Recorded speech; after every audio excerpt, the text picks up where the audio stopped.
If you keep waiting for the perfect time, you'll miss the divine one. I am not speaking to you vaguely or softly anymore. This is direct. This is final. This is holy urgency wrapped in love. You waited. You hoped. You stood still while the world spun faster around you. You second-guessed, overthought, hesitated, and let fear call the shots. And while you paused, what I planted inside you has been stirring, pressing, and groaning to come forth. I have watched you wake up day after day, knowing there's more, but pushing it aside with one more excuse, one more delay, one more maybe later. But now, my child, listen to me. You've waited long enough. What you are holding back was never meant to stay buried. The ideas, the words, the healing, the calling, it's been sitting inside you like fire in your bones. This is not the season to sit. This is the season to rise. Stop convincing yourself you need more preparation. Stop telling yourself that someone else is better suited. Stop making your fear sound like wisdom. That delay you're clinging to is not caution. It's disobedience dressed as comfort. You keep saying you're waiting on me, but I've already been moving. It's you who must catch up now. I've gone ahead and cleared the way. I've arranged things in the unseen realm that will align once your feet move forward. You're not empty. You're not late. You're not forgotten. You're just standing still when I've called you to walk. This is the hour you've been praying to recognize.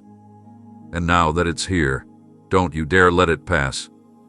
You are standing on the edge of what you asked me for. All that's missing is your movement. Don't let what I gave you rot in waiting. Rise. Act. Speak. Build.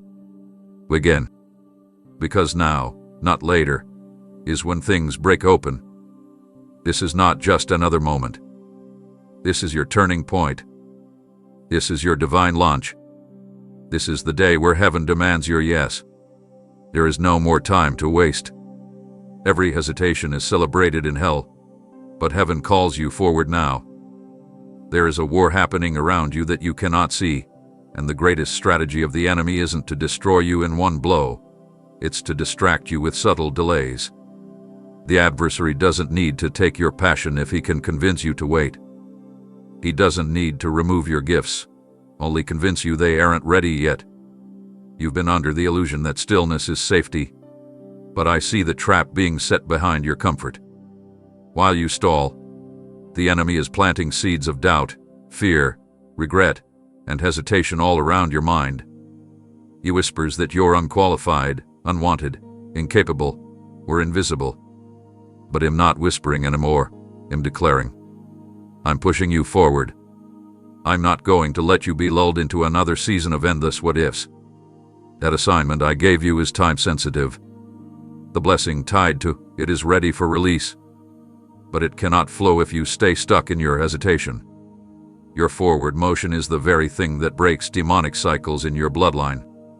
Your movement tears down walls that fear has built over years. You don't realize how many lives are entangled in your delay. People are waiting for your obedience to unlock their hope. Every time you almost move but retreat again, darkness celebrates. But I didn't breathe life into you for you to empower the enemy through silence. You were born to disrupt what darkness has built.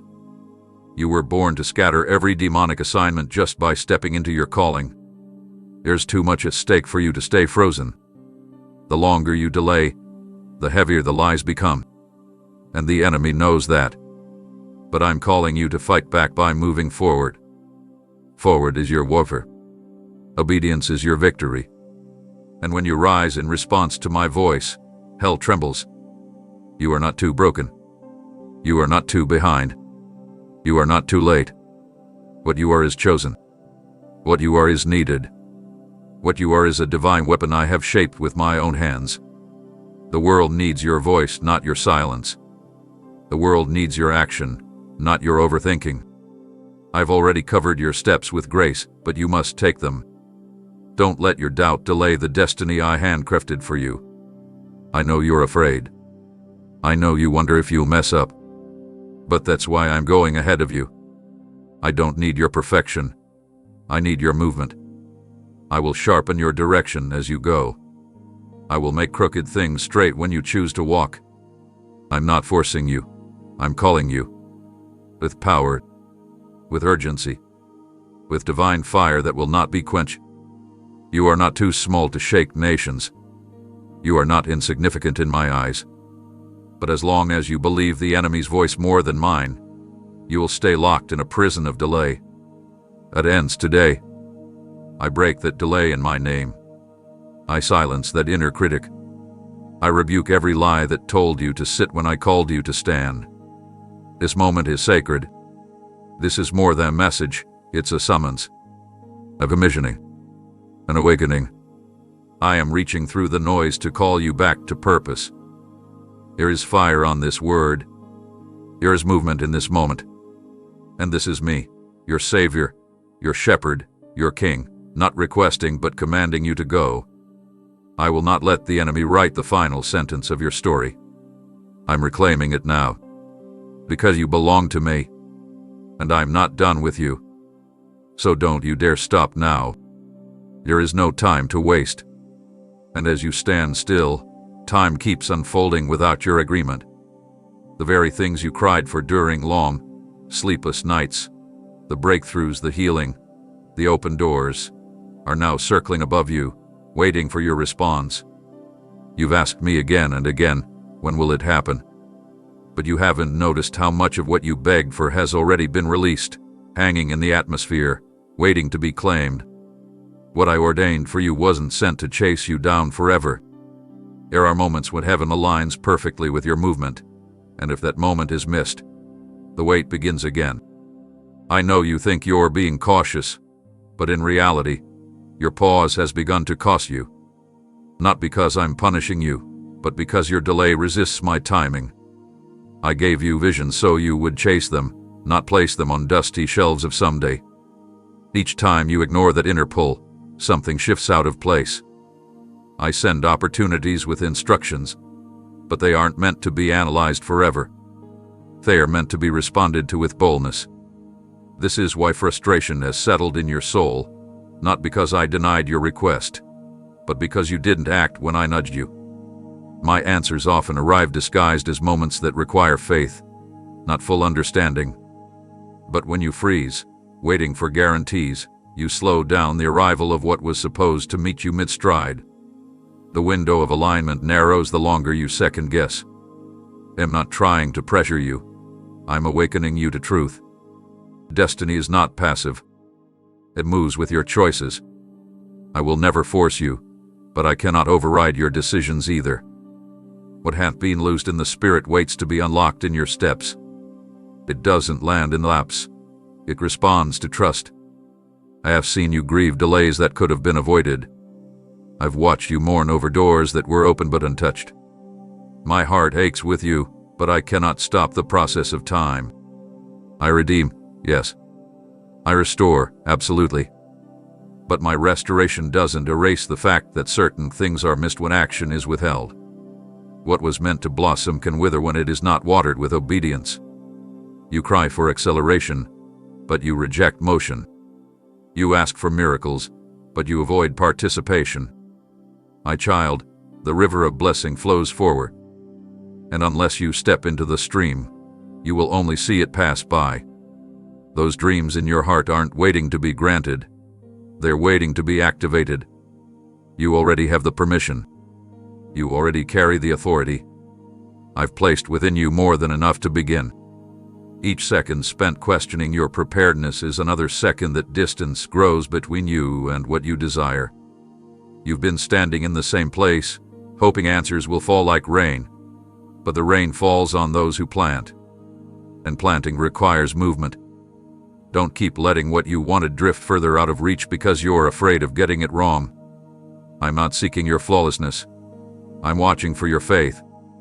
I long to show you what I've prepared, but I need you to come closer, not stand still.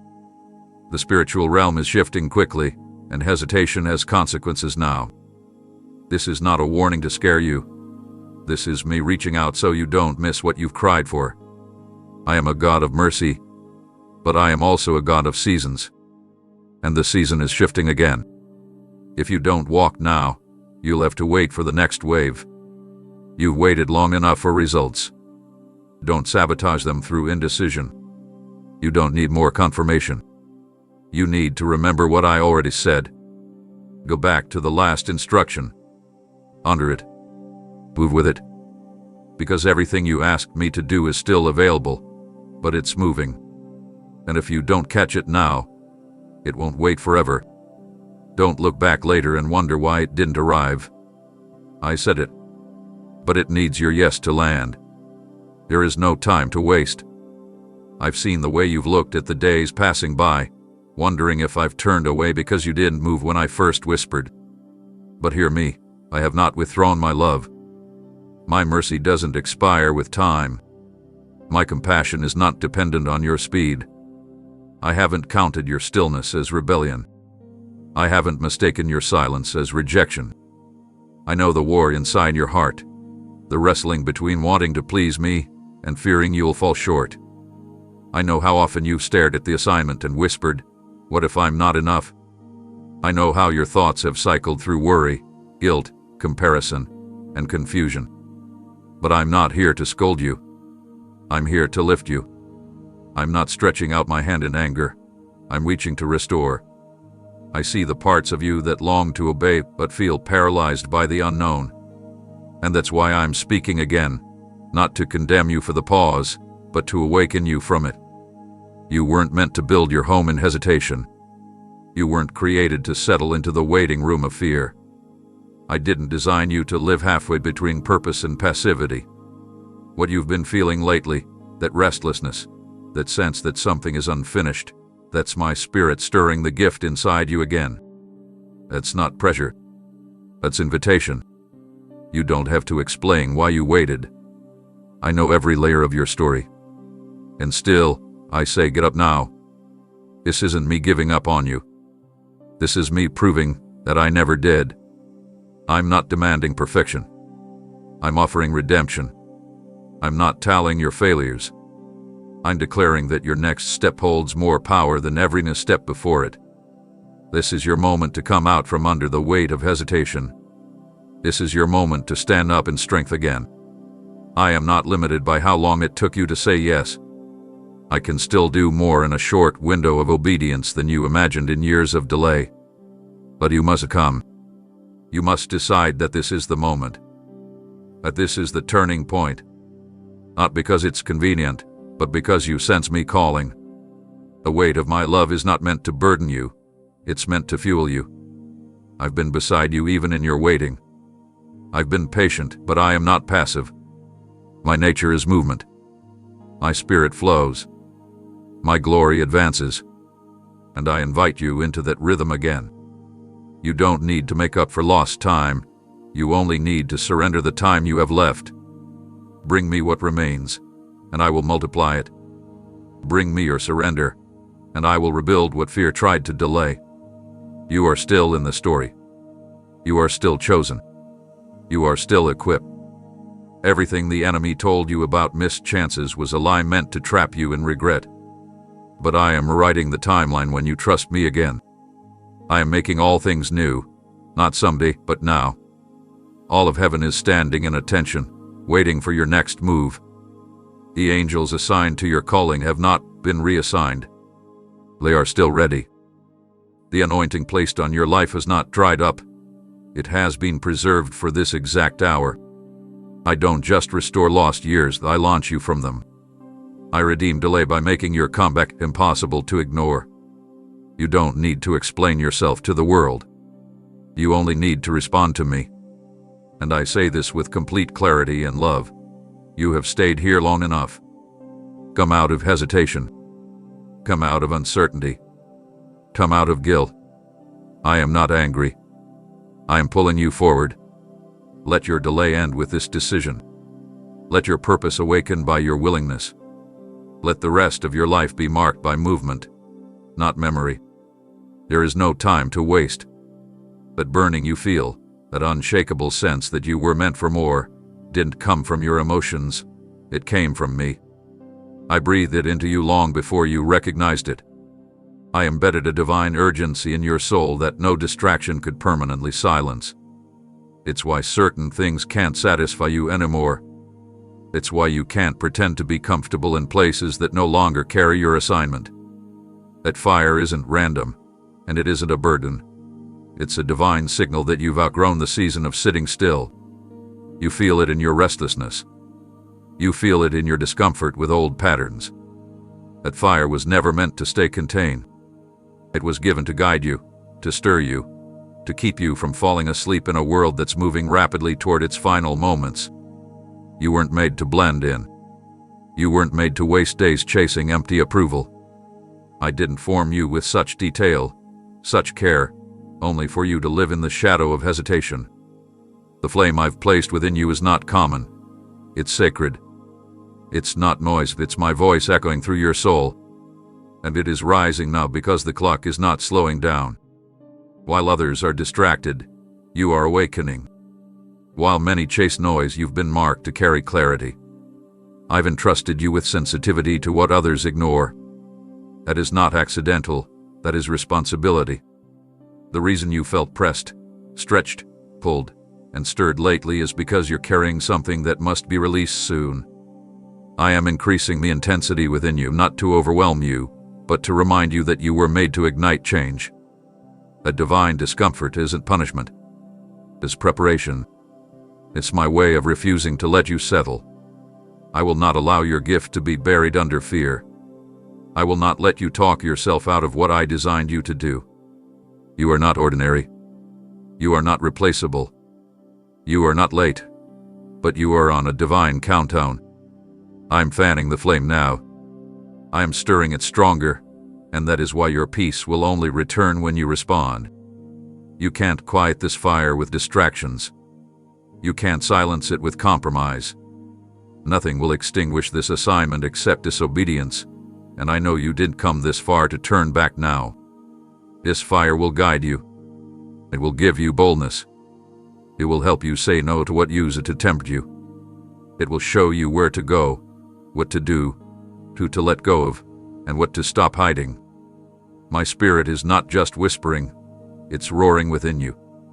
The urgency you feel is holy. It is not anxiety. It is alignment. This fire has purpose.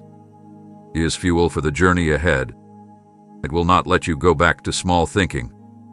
It will not let you return to shallow relationships. It will not let you sleep on dreams that were born in heaven. You've been entrusted with something weighty, not to scare you, but to show you how deeply I trust you. Even in your weakness, I see your willingness. That is why I chose you. That is why I lit the flame in your core. I'm not asking you to understand everything. I'm asking you to let that fire lead you. It's time to stop fighting what I started. Let the flame become your compass. Let it carry you into places your comfort could never reach. There are people waiting for the light you carry. There are strongholds that will break because you chose to burn for me. Keep fanning what I started. Let nothing dim what I lit. What I placed in you was never meant to be explained. It was meant to be demonstrated. And now, that fire has found its voice. What I planted in you is still alive, though you've wondered if it's already too far gone. You've looked around and seen others advancing, assuming you missed your moment. But I tell you, nothing I assigned to your life has expired. What belongs to you cannot be taken by anyone else. No one can fulfill what was written with your name. The delay didn't disqualify you, but neither did it freeze the hour. The season has moved, and I'm moving with it. I'm still including you, but I won't allow you to linger. You're not behind. You're just one step away from realignment. The step matters more now than ever. I have preserved what is yours, but preservation is not meant to be permanent if action does not follow. What I held for you was never intended to collect dust. The doors are still there, but they will remain open indefinitely. I'm urging you with love because I don't want to watch you forfeit what could still unfold. I have waited with you, grieved with you, and stood beside you in your hesitation. But I am not standing still anymore. My spirit is moving ahead, and it is essential you follow. This is not pressure. This is an invitation to participate before transition becomes closure. I did not create you for almost. I shape you for completion. I didn't whisper promise into your soul just for you to become a spectator in someone else's fulfillment. You were never called to be on the sidelines. That urgency within you, that sense that the hour is narrowing, it's not your imagination. I've made it clear because this is the pivot, the crossroads, the thin place where the window begins to close if not approached. I know how much you've questioned your timing. I know how deeply you've analyzed your path. But there is no map more accurate than my instruction. I've already started positioning the pieces. What once seemed scattered is aligning. What once felt random is being drawn into order. But that alignment waits for your agreement. When I say you are not too late, I mean I'm still extending mercy. But mercy doesn't cancel movement. Mercy makes movement possible. That's why this moment carries such weight. I'm still extending my hand, not because you've earned it, but because I love you enough not to leave you wondering what could have been. There are things you haven't seen yet because they only become visible once obedience begins. You've been praying for clarity, but clarity is often revealed through movement, not stillness. I never required you to have every answer, only the willingness to trust my pace. This is about rhythm, not rushing. About alignment, not anxiety. You don't have to panic. You have to proceed. Just take the next step. Not tomorrow. Not when you feel bolder. Now. Because the next assignment isn't waiting for you to feel ready. It's responding to whether or not you respond. I'm still writing your story, but I've turned the page, and it's time for your footsteps to echo that shift. What has been weighing on your spirit is not pressure from this world. It is the pull of destiny calling you into its unfolding. I haven't overlooked you. I'm still counting on you. But I won't continue speaking over a decision you're avoiding. I require your partnership, not your delay. The beauty of this moment is that everything is still possible, but the cost of inaction is rising. The longer you wait, the more layers you'll need to undo. That's why I speak now with intensity. You are still included in the unfolding. You are still on the path, but you cannot slow your response any longer. I'm not asking for perfection. I'm inviting your participation before the moment moves beyond your reach. You've sensed it stirring in the background, that open path you keep circling in thought but hesitating to embrace. It's been there, quiet yet persistent, showing up in conversations, in dreams, in signs you pretend not to notice. You've called it coincidence. You named it uncertainty. But I call it timing. And timing doesn't stretch endlessly. It passes. What you've been calling a maybe later, I designed as a right now. I allowed the door to appear, not to pressure you, but to give you a moment of intersection between your willingness and my provision. And yet, hesitation has made that door blurry. You've examined it from every angle. You've questioned its legitimacy. You've asked me to confirm it again, as if I did already speak the first time. You've wondered if you'll regret moving too soon. But I tell you this, you'll regret far more what you miss by standing still. I will keep the door open indefinitely. Not because I'm cruel, but because the season that supports that door has a function, a rhythm, a purpose. Just as harvest only comes in its appointed time, so too does this moment. That opportunity is not simply a chance to do something. It is a divine alignment to become someone. It's connected to more than just you. Others are attached to your yes. Lives you don't even know are waiting on the fruit of your movement.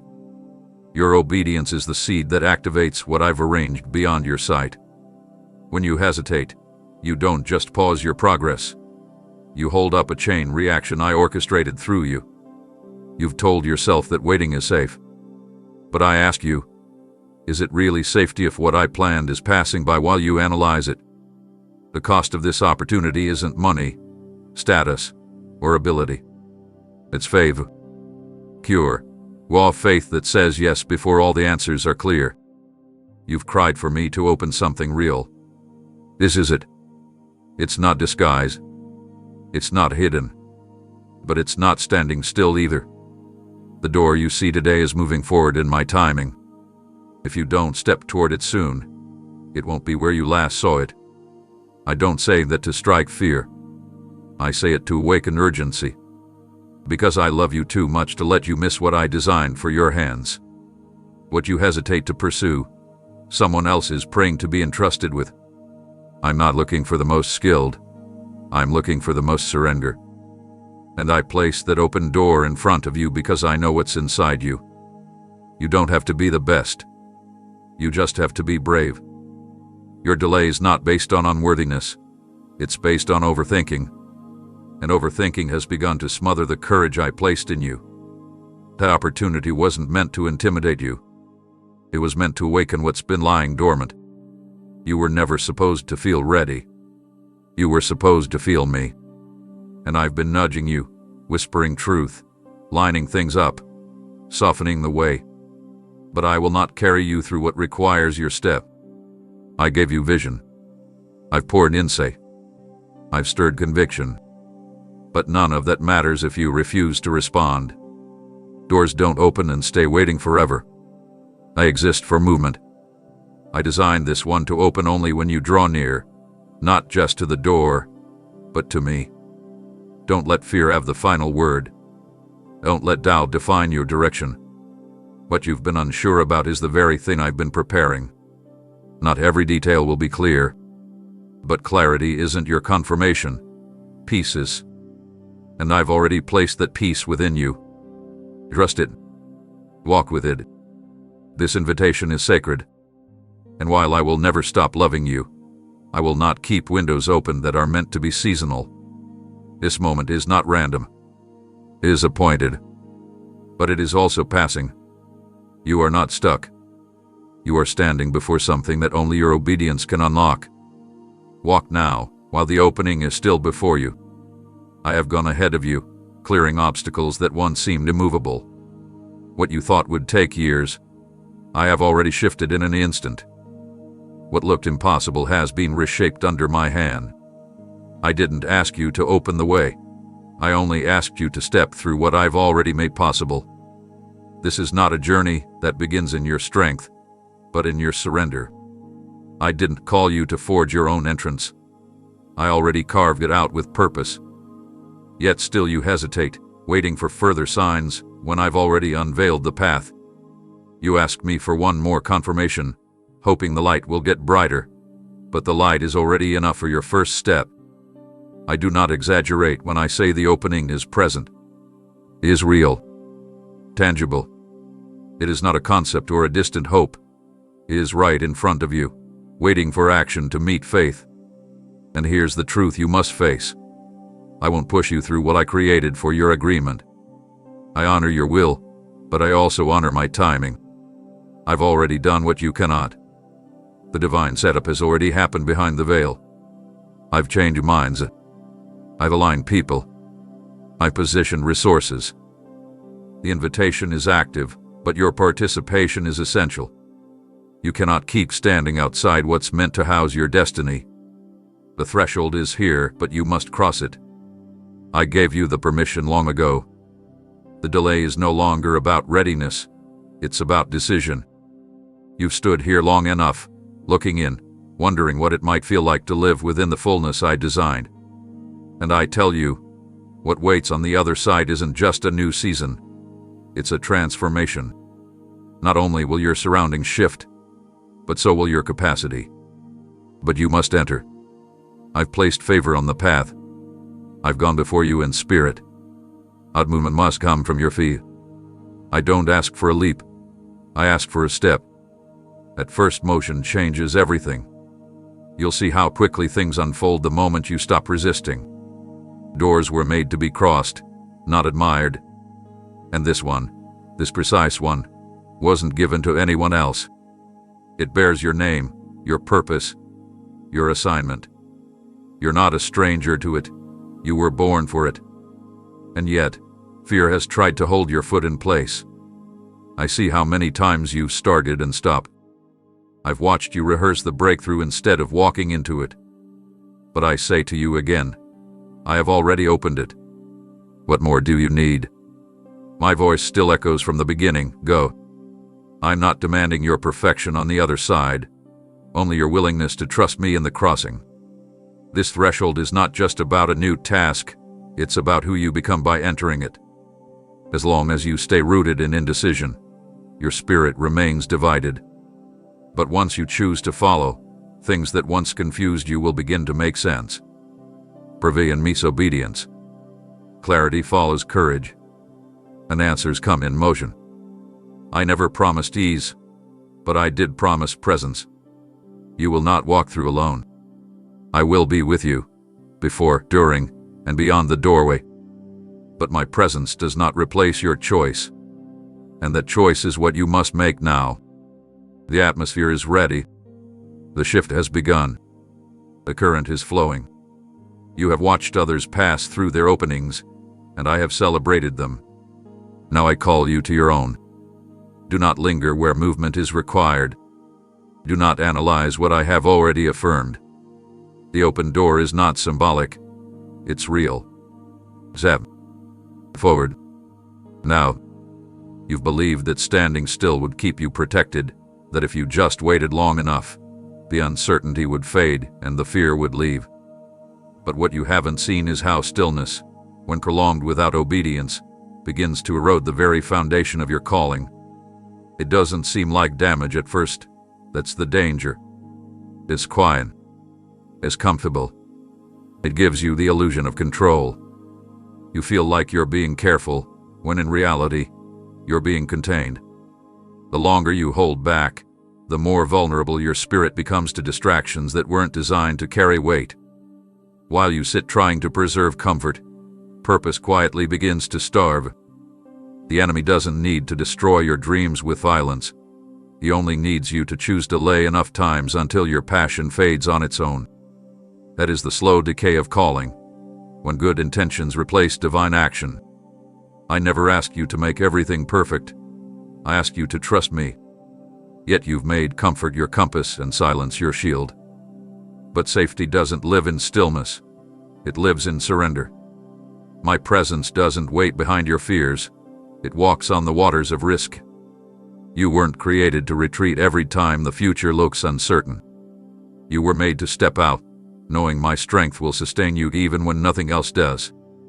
And now, what you call waiting for the right time has become a refuge that no longer shelters you.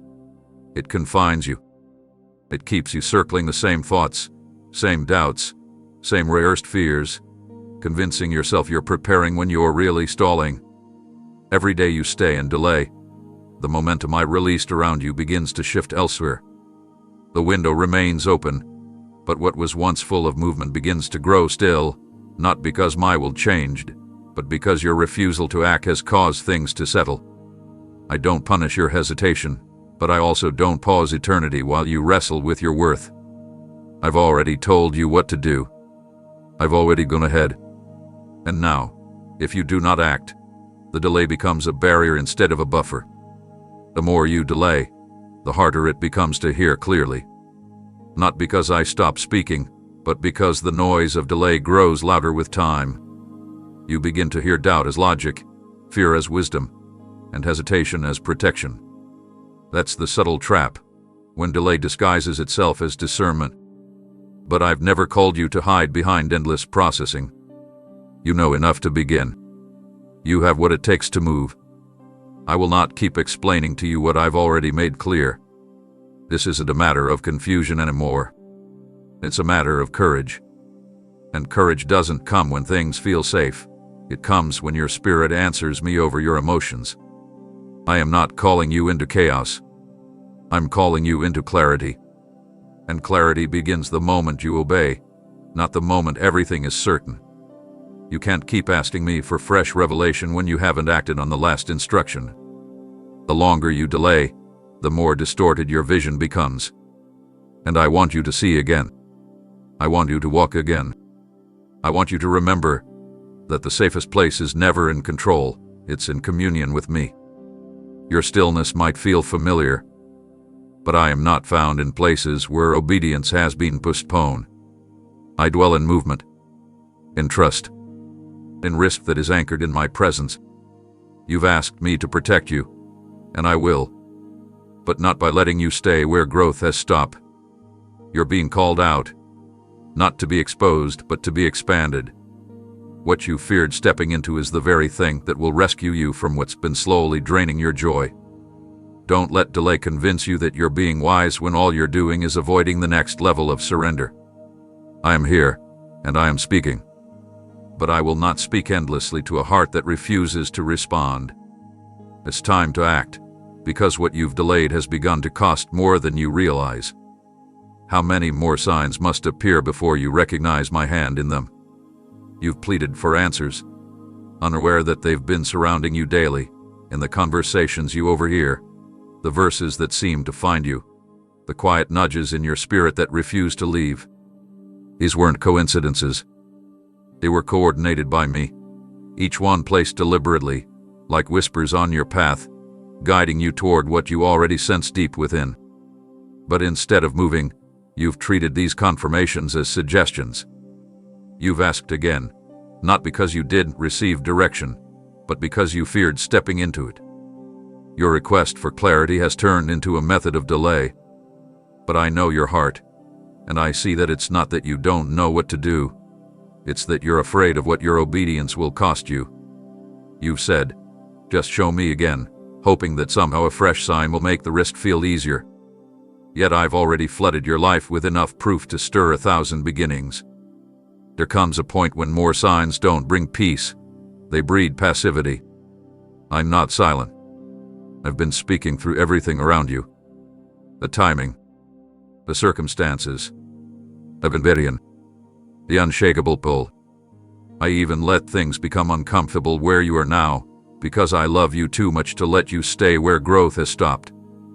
You've been feeling that restlessness, not because I'm distant, but because I'm near, drawing you into action, inviting you to step into the unknown where my presence is waiting to meet you in new ways.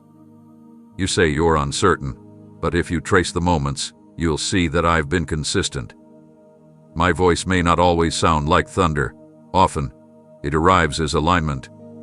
When doors open that match what I promised, when the inner tug won't quiet down, when the same message keeps finding you across places you didn't expect. That is me. Don't miss it because you're waiting for dramatic revelation. Often, my voice moves through stillness, not spectacle. I don't need to shout when I've already shown. And I've shown you, over and over again. Through delays I used to protect you, through people I sent to encourage you, through burdens I placed on your heart that only lift when you take the next step. You asked me to make it clear, and I did. What remains now is not a lack of guidance, but a choice to trust it. I will not manipulate your will, but I will pursue your heart. And I am doing that now, not with force, but with invitation. What you need is not another message. What you need is to believe the ones you've already received. Go back and remember the prayers you prayed when no one else could hear you. I responded. Not always with words, but with moments, instructions, interruptions, and divine arrangements. The more you delay, hoping for one more supernatural sign, the more you train your spirit to ignore the quiet language of my leading. I want you to recognize me in the ordinary as much as the miraculous. Because my presence doesn't only show up in fire, it often comes in the whisper. But even whispers can move mountains when they are obeyed. I've already made it known. I highlighted the way forward. I stirred your spirit and confirmed what I placed inside you. What you're calling confusion is often the fear of commitment to what's already been revealed. I'm not going to keep circling the same words. I'm not going to keep repeating instructions to a heart that refuses to act. You've heard enough. You've seen enough.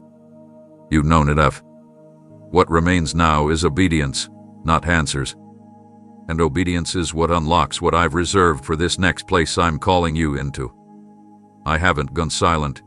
I'm waiting for your yes to the confirmations I've already given. Every time you pause, you make the voice of fear louder than the voice of truth.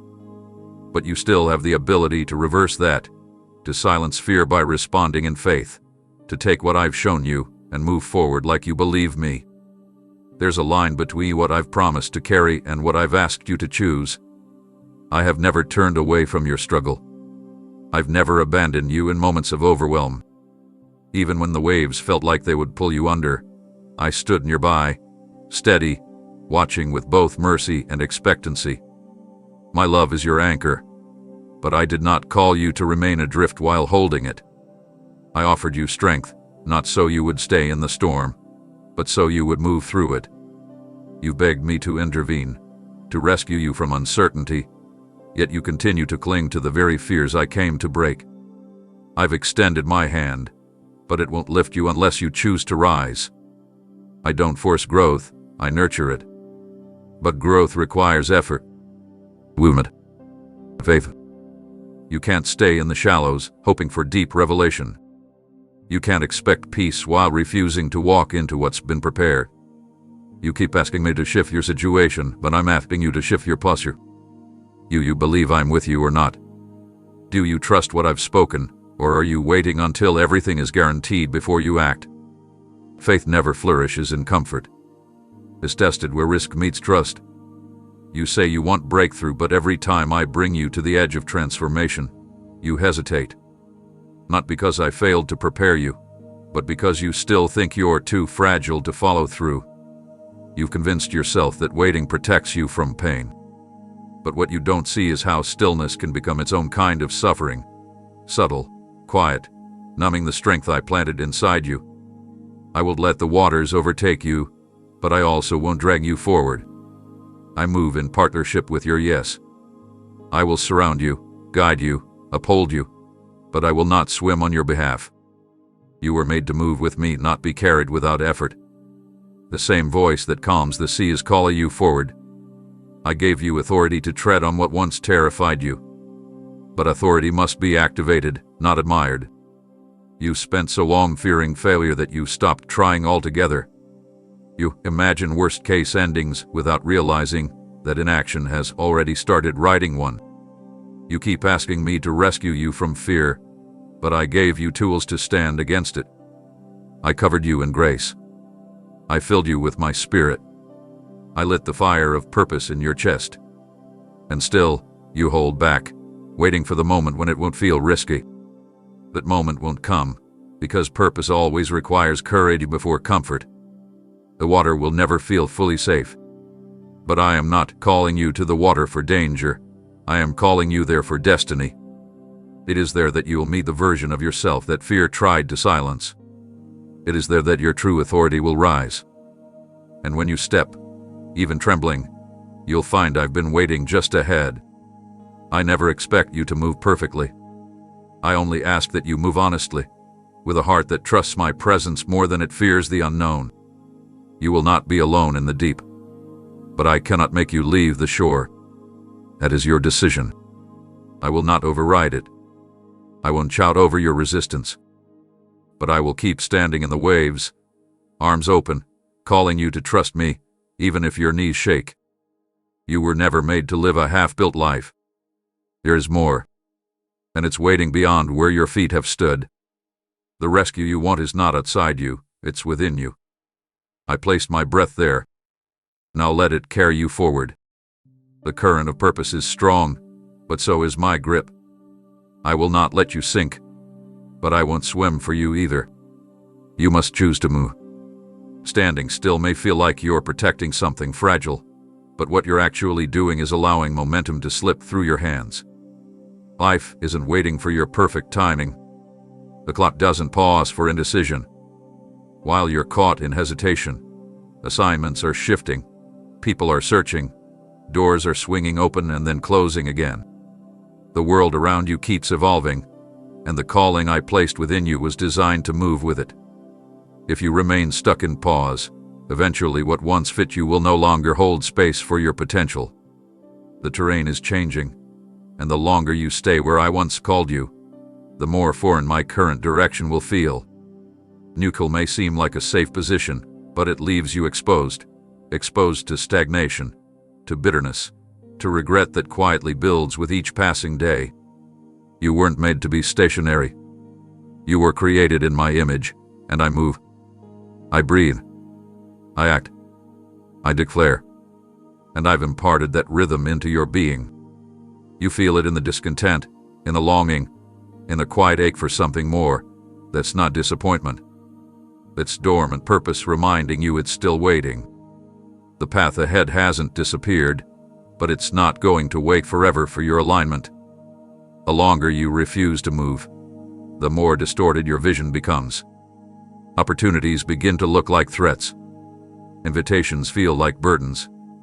Destiny starts to sound like pressure. It is the erosion of vision caused by inactivity. I never created you to observe life from a distance. I called you to participate, to shape the space around you, to influence hearts, to shift atmospheres through your obedience. But obedience cannot be postponed indefinitely. What you're calling preparation has become paralysis. And while I won't shame your pause, I cannot let you stay there. My spirit doesn't rest in neutrality. It leads. It pushes. It convicts. It compels. And the rebellion is in punishment, is motivation. Because what I have written into your timeline needs motion to be fulfilled. Staying still will not make the path easier. It will make it less recognizable. What used to feel possible will begin to feel unreachable, not because I changed my promise, but because you chose not to follow its unfolding. I never promised stillness would keep you safe. I promised my presence would guide you through the unknown. But you must move with me. You must keep pace. I will not drag you forward, but I will not allow you to settle into a life that shrinks your spirit. When you stop following, you start drifting. And drift always leads further than you expected. It carries you away from clarity and deeper into confusion masked as comfort. You begin accepting less than what I planned. You start building walls around your fears and calling it wisdom. But I'm dismantling those illusions now. I'm disrupting the comfort that's caging your potential. Neutral is not your home. Stillness was never meant to last this long. There is movement required now. A decision. A change in direction. The path is still there, but every day you delay, it shifts further from your reach. This is not meant to alarm you, but to awaken you. I still have much to unfold in your life. I still have people you are meant to impact, places you are meant to influence, healing you are meant to release. But none of that begins in a place of indecision. I've stayed with you through every pause, but now I am calling you to rejoin the rhythm of what I'm doing. Your moment is not gone, but you must choose to re-enter it. The world will not stop turning while you debate your next step, but I will walk with you the moment you take it. To move. Not because everything is certain, but because staying still any longer will cost you what I still desire to give you. You've pleaded with me to shift the weight, to break the patterns, to open what has long been shut. And now that movement has begun, you find yourself questioning whether it's really time to move. But this is what you asked for. The stirring you're feeling, the shift in atmosphere, the tension pressing against what was familiar. It's not resistance. It's the beginning of the very transformation you said you were ready for. This is the moment I've been shaping while you prayed. The difference now is that the breakthrough has moved from your imagination into your reality, and reality will always require participation. When change is far off, it feels easy to desire. But when it steps into your room, it demands more than a wish. It calls for surrender. You must not shut down now. You must not look at what is unfamiliar and mistake it for danger. I wouldn't bring you this far to leave you exposed. I wouldn't answer your cries just to confuse your direction. What you are facing now is not opposition. It is transition. And transitions don't always look glorious. They often feel uncomfortable. They challenge your routines, confront your attachments, and unsettle the places where you found ease. But this discomfort is holy. It's evidence that your old way of existing is being dismantled, not by chaos, but by calling. The change you see isn't random. It's precise. I've designed every layer of it. I've arranged conversations to shift your thinking. I've closed doors to prevent your return to what once drained your spirit. I've placed you in environments that stir your capacity, not your comfort. Yet the moment this divine disruption begins to unfold, you shrink back uncertain if you can handle it. But I say this clearly, you can. Not because you are without fear, but because I am within you. You don't need to have it all figured out. You only need to yield. Let go of the idea that change will feel easy. It won't. But it will be sacred. It will be rich with purpose. The very unfamiliarity that unnerves you is also what activates your dependency on me. You keep looking for the familiar, but the familiar is what kept you small. What you called stability was often limitation in disguise. I am not taking you in circles. I'm elevating you, and elevation always begins with shaking. You are feeling the tremble of a new level calling you to rise. Do not mistake it for chaos.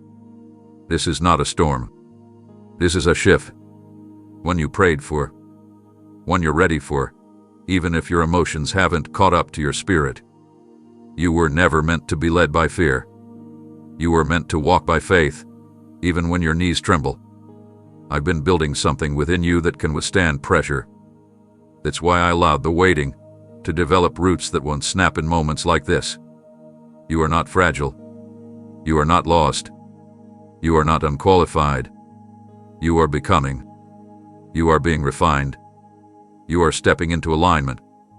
And I'm not asking for your perfection in this change. I'm asking for your agreement. Don't return to what I called you out of simply because the unfamiliar feels heavy. Don't numb yourself with distractions because the journey feels uncertain. Every great transformation comes through a door that doesn't look like you imagined. But just because it feels new doesn't mean it's wrong. Let me guide you through it. Let me show you what you've never seen before. You've spent enough time dreaming about change. Now let me show you what it looks like live. Let your heart say yes, not just when it's safe, but when it's sacred. This is not the time to freeze. This is the time to follow. And I will walk with you, every step into what I've prepared. Not everything I place before you is meant to wait indefinitely. There are divine instructions that carry a timing not just for their fulfillment, but for your readiness. The moment we are standing in now is not simply another chapter. It is a timed release. It's the appointed window where your obedience connects to what I've prepared on the other side. You sense the pressure rising, not because you're behind, but because you're standing at the point where postponement becomes disobedience. This isn't a suggestion I'm giving you. It's a summons. It's the call of heaven wrapped in urgency, touching your spirit at its deepest level. I am not withholding anything from you. I am revealing what will only last if you act now. I have waited with you. I've poured patience upon your process. I've remained near in your searching. But the nature of this moment is different. It carries a requirement, not of your perfection, but of your response. Delayed obedience risks missing what I've divinely aligned.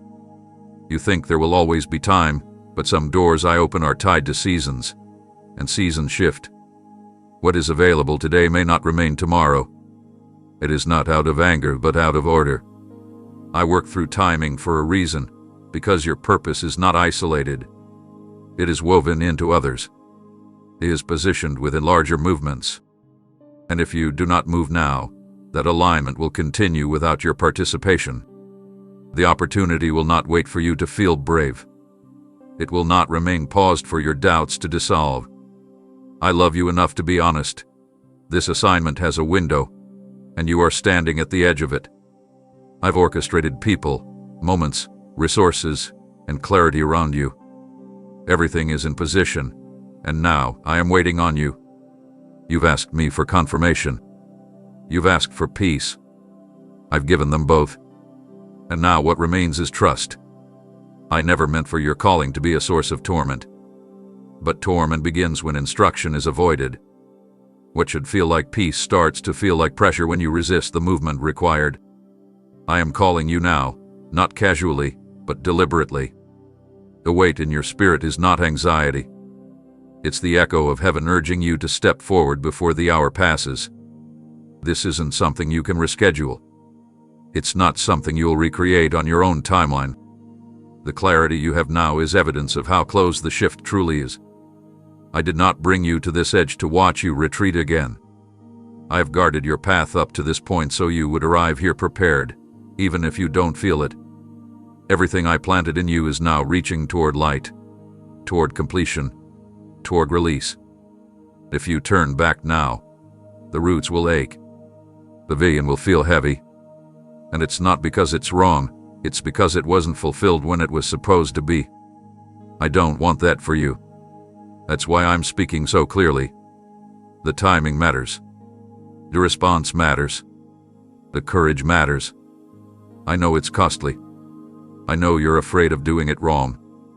But what's more dangerous than doing it imperfectly is not doing it at all.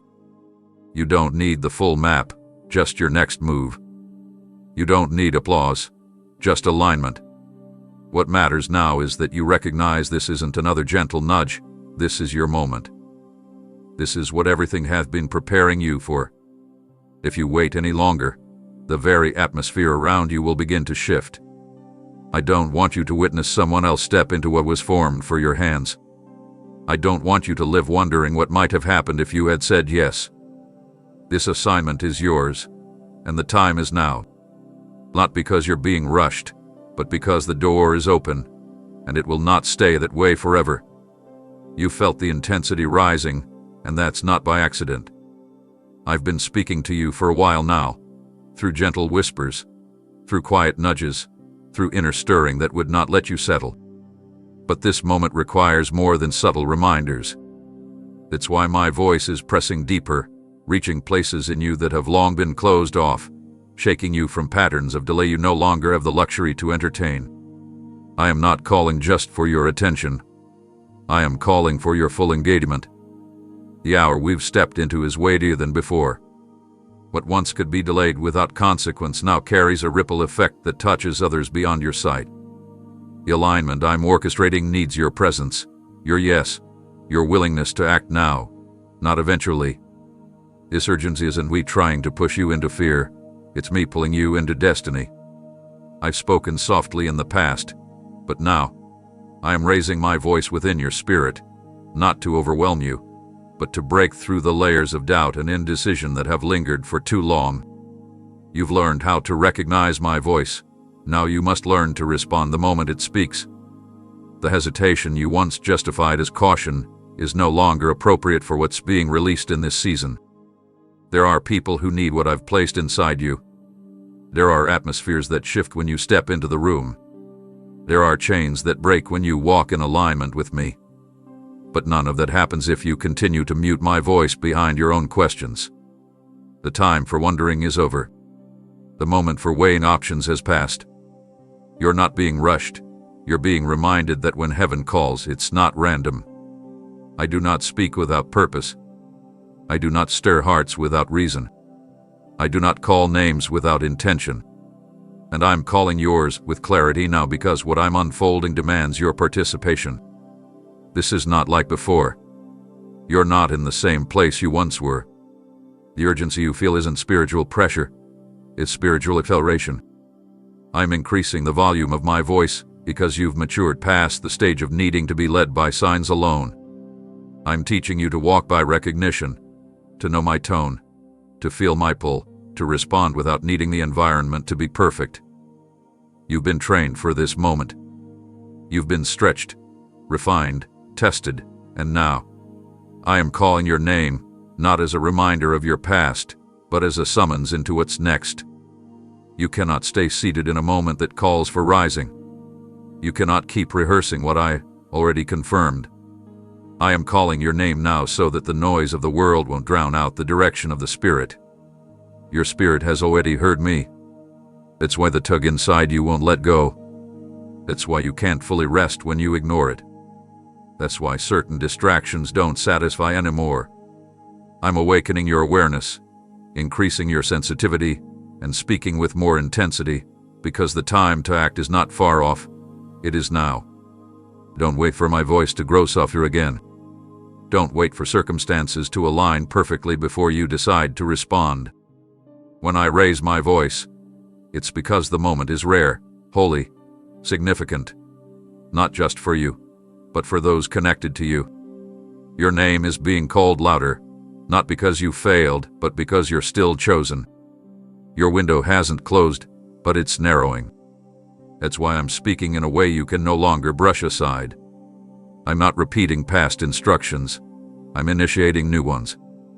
Listen with your whole being. Let my voice cut through the clutter. Let it pull you out of indecision. Let it reorder your steps. Because when I call with urgency, it's not just to be heard, it's to release something that cannot wait. This calling was never just about your journey. From the beginning, I wrote your story to intersect with others. I placed you in the lives of people who would need what only you carry. The gifts I've entrusted to you aren't meant to be kept hidden until you feel more certain or more prepared. They're meant to be used now, because there are hearts that have been waiting for the light I planted inside you to shine. You've been focused on what stepping forward might cost you, but have you considered what your delay's costing others? While you wait, someone else is searching. While you hesitate, someone is drowning in silence, needing the very words I've given you to speak.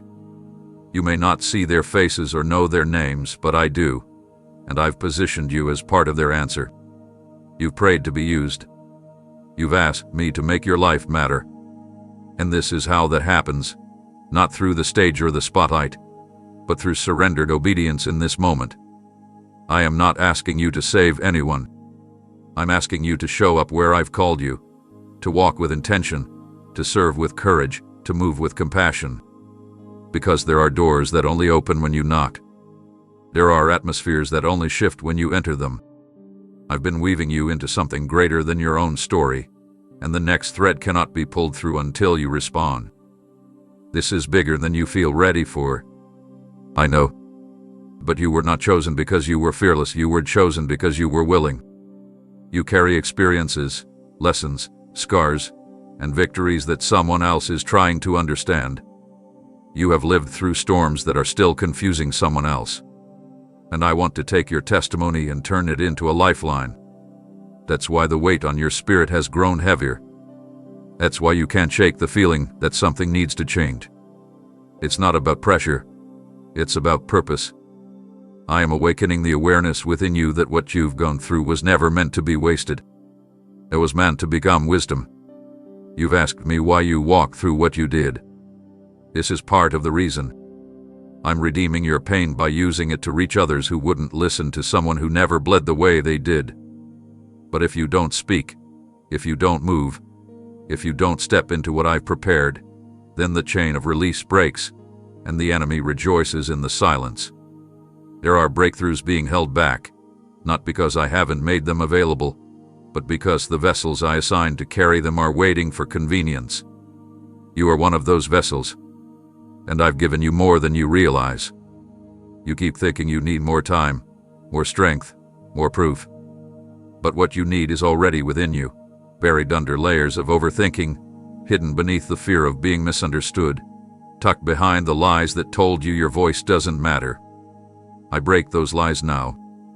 I remind you that your life carries weight. Your voice carries sound that hell fears and heaven recognizes. When you open your mouth, when you take that step, when you decide to move despite your trembling, something shifts.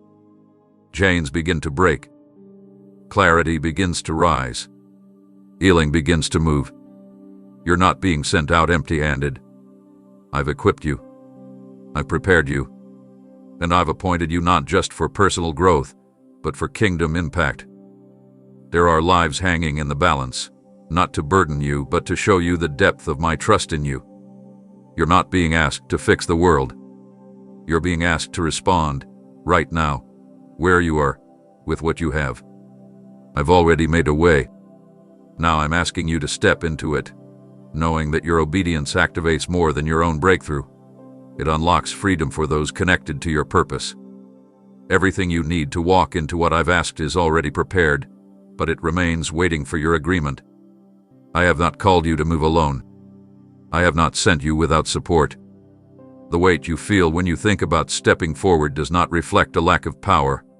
It reflects the magnitude of what I've placed behind you. There are resources already arranged. There are angelic assignments already dispatched. There are open spaces in the unseen, formed specifically for your presence. But all of that waits for your yes. Your voice is not a small thing in heaven. When you agree with what I've spoken over you, the very atmosphere begins to shift. Chains begin to loosen. Delays begin to break. Confusion begins to lift. Because your surrender creates alignment, not just for your life, but for the lives surrounding you. You've been asking me to show you whether this is the right time, the right path, the right choice. I have answered not through more instructions, but through divine positioning. The people around you, the stirring within, the opportunities that won't leave your thoughts, they are all part of the invitation. You keep waiting for some external permission, but I already said go. You keep waiting for absolute clarity, but I already provided confirmation in the peace you've been trying to dismiss. I am not asking for a complicated strategy. I'm asking for your surrender. Your yes is the key.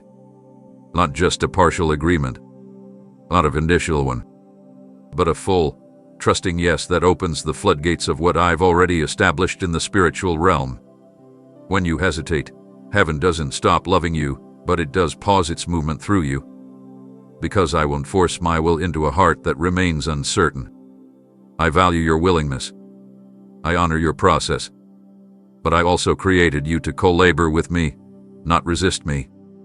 Your yes is not about performance. It's about position. Saying yes places you where my glory can pour, where purpose can breathe, where favor can rest. Without your yes, even the most divinely prepared plans stay dormant.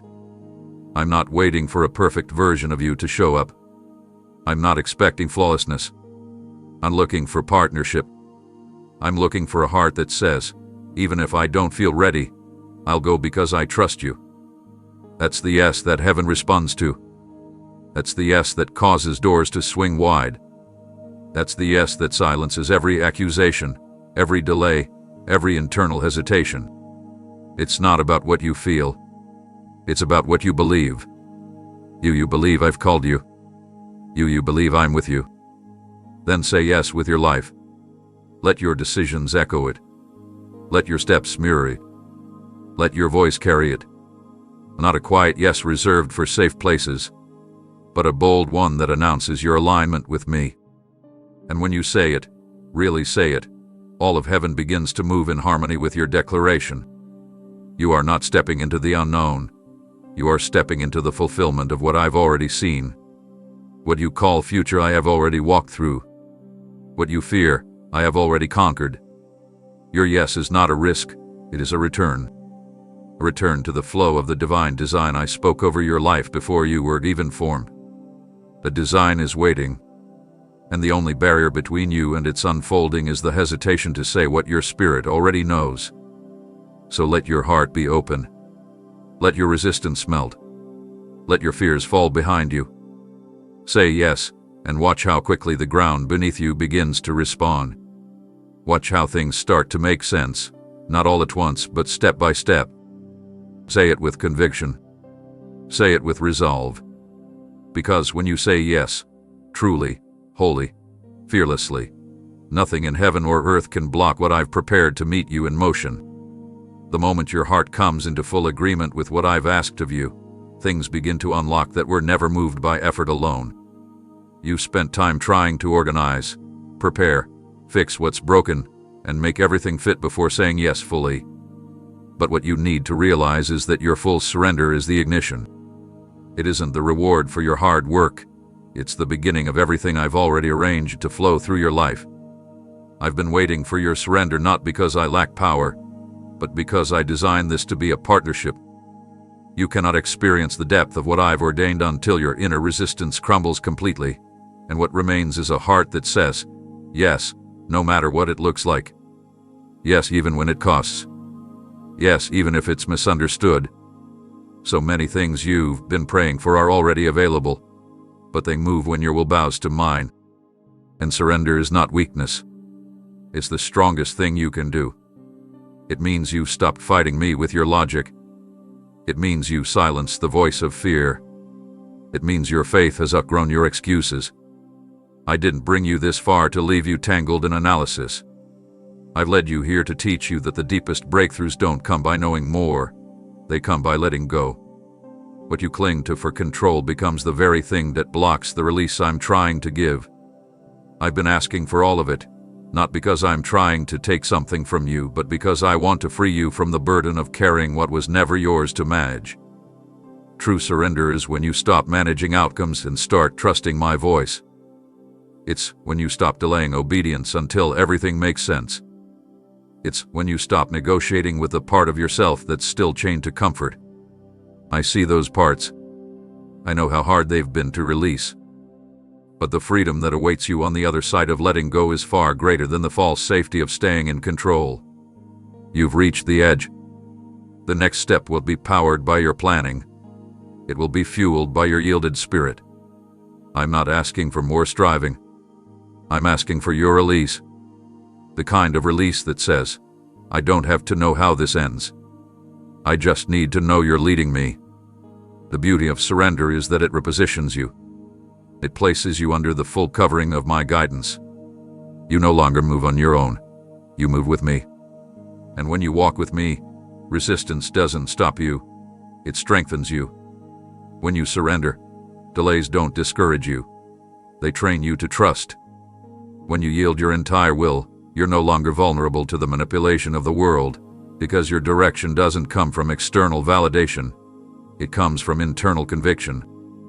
That's what I'm birthing in you now. Not a shallow yes, not a performance, but a surrender that makes room for my presence to invade every corner of your life. Let go of the timelines. Let go of the comparisons. Let go of what others expect from you. Your journey won't look like theirs. It was never supposed to. The blueprint I've given you is sacred. The path you're on is holy. And the only way forward is by releasing your grip on what you thought you needed and embracing the still, steady truth of what I've already spoken. Your surrender is what heaven had been waiting for. It's the doorway to the next level of intimacy, clarity, and assignment. No one else can say yes for you. No one else can lay it all down on your behalf. So now I ask, will you truly surrender? Not halfway, not with conditions, not with backup plans. Will you trust me with everything? The seen, the unseen, the ache, the dream, the question, and the silence. Because once you do, what's been blocked will begin to flow. What's been closed will begin to open. What's been confusing will begin to align. I'm not waiting for perfection. I'm waiting for your yes that doesn't pull back. Let your surrender speak louder than your fear. When you finally lay down what you've been holding onto so tightly, the fear, the outcomes, the assumptions, the timelines, you will discover that I never intended to take anything from you just to leave you with lack. My hands are not a place where dreams go to die. They are where purpose is refined, protected, and resurrected. I don't ask you to let go so that you end in sorrow. I ask you to place it in my care because I can do far more with it than you ever could. You spent so much time trying to carry the weight of everything, trying to make sure nothing slips, trying to prevent pain, disappointment, failure. But what you don't realize is that the longer you try to manage it alone, the more you delay what I already prepared to multiply through your surrender. Nothing you trust me with is ever wasted. No step of obedience is ever unseen. No act of faith goes unnoticed.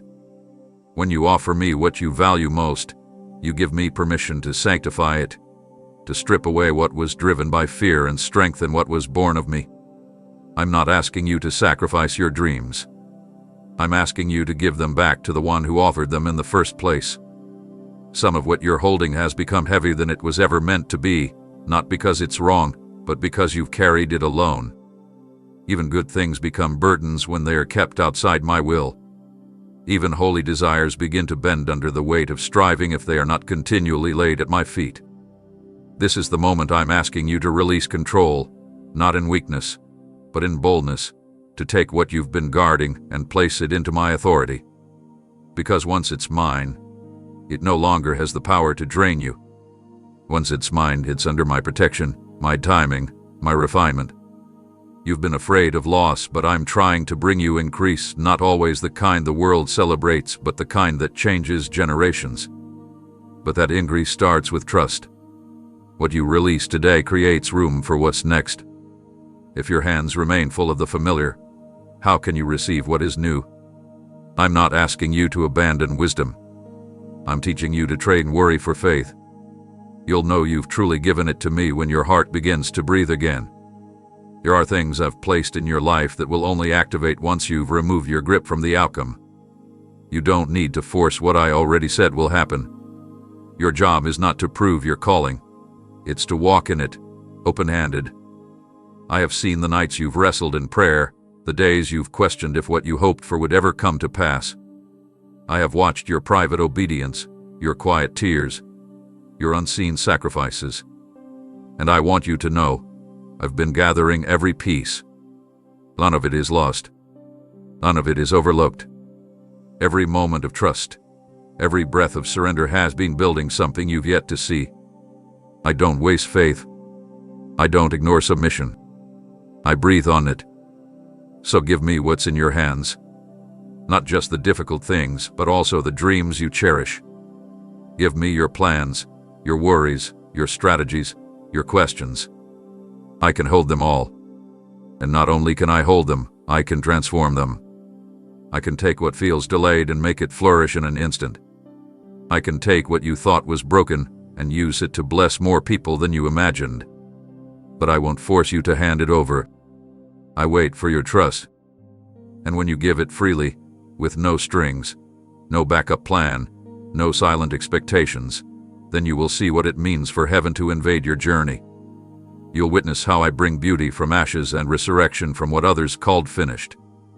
When you place it in my hands, it will return, not the same, but renewed, realigned, and restored beyond anything you could build alone. You think waiting keeps you safe, that standing still is neutral. But there is no neutral in the spiritual realm. Every time you delay what I've asked of you, the space that was meant to be filled with purpose begins to be filled with interference. What you hesitate to protect, the enemy tries to pervert. What you pause to ponder, darkness tries to occupy. I am not telling you this to frighten you. I'm telling you this to open your eyes. The reason you feel tension, heaviness, and fatigue isn't because I'm far. It's because you're resisting movement, and stagnation always attracts warfare. You were not built to sit in inaction. You were designed to advance, to take territory, to occupy what I've given you. But every moment of indecision becomes an open door to discouragement. Every unspoken yes becomes a whisper the enemy tries to twist into confusion. He doesn't need to steal your future to stop you. All he has to do is convince you that there's always more time. He speaks in delay, disguising it as wisdom. He distracts you with lesser battles so you never fight the one that truly matters. And while you keep thinking you're protecting yourself by holding back, he's gaining access to areas that were meant to be fortified by your obedience. I've given you the authority to stand guard over what's been placed under your influence. But when you refuse to step in, you allow intrusion by absence. Your silence gives space to noise that I never intended for you to hear. Your hesitation opens the door to weariness, to confusion, to cycles that drain your joy and rob your focus. You've cried out, asking me why certain patterns haven't broken, why certain prayers haven't been answered. And here is my truth. Some of what you're wrestling with didn't come from disobedience. It came from delay. You already knew the instruction. You already felt the prompting. But you waited, hoping for a safer time, a stronger sign, a softer call. And in that waiting, the enemy didn't rest. He sowed doubt where there should have been clarity. He stirred anxiety where there should have been peace. And all because you left the door cracked open through inaction. But this isn't a rebuke. This is a rescue. I am showing you the cost of standing still so that you can rise again. I am lifting the veil from your eyes so you can recognize what has been quietly draining you. It hasn't been your lack of effort. It's been the absence of forward motion. Your breakthrough doesn't come through exhaustion. It comes through obedience. You don't need to do more, you need to respond sooner. And right now, I'm calling you not only to reclaim what was lost, but to recover what was forfeited by delay. My grace covers what your hesitation may have allowed, but my grace also requires your agreement to move forward. You are not too late. Nothing is too far gone. But you must stop entertaining the idea that delay is harmless.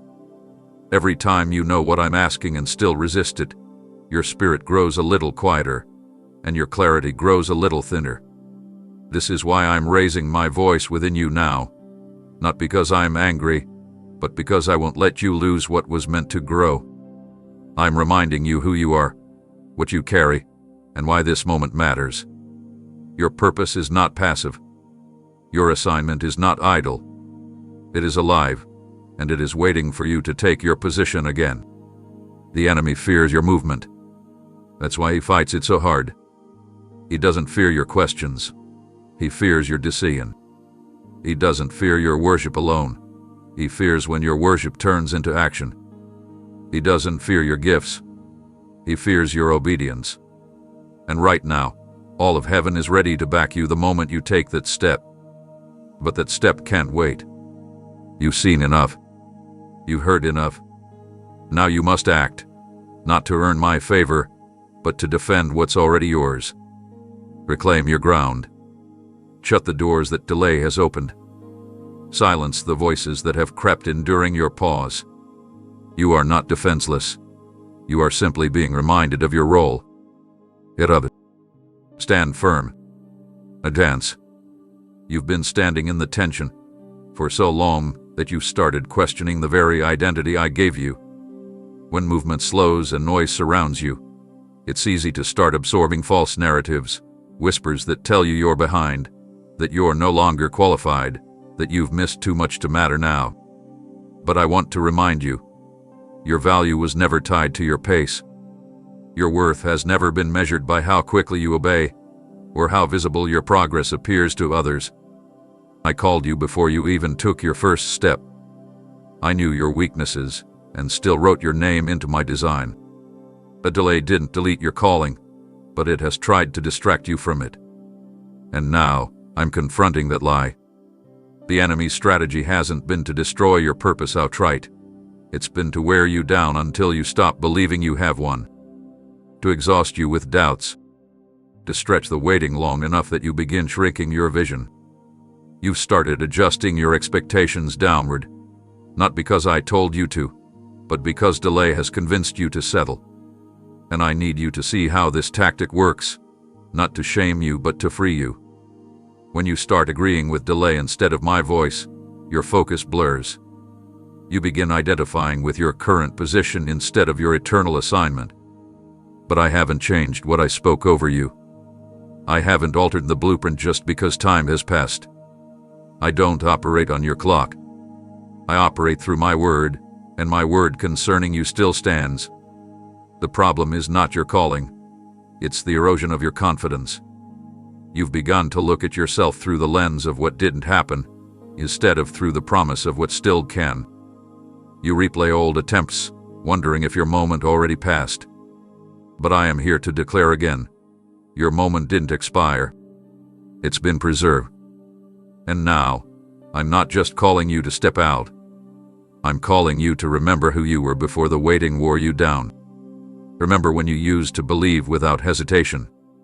Remember when your faith was bold, not because everything was easy, but because you hadn't yet allowed delay to rewrite your definition of possible.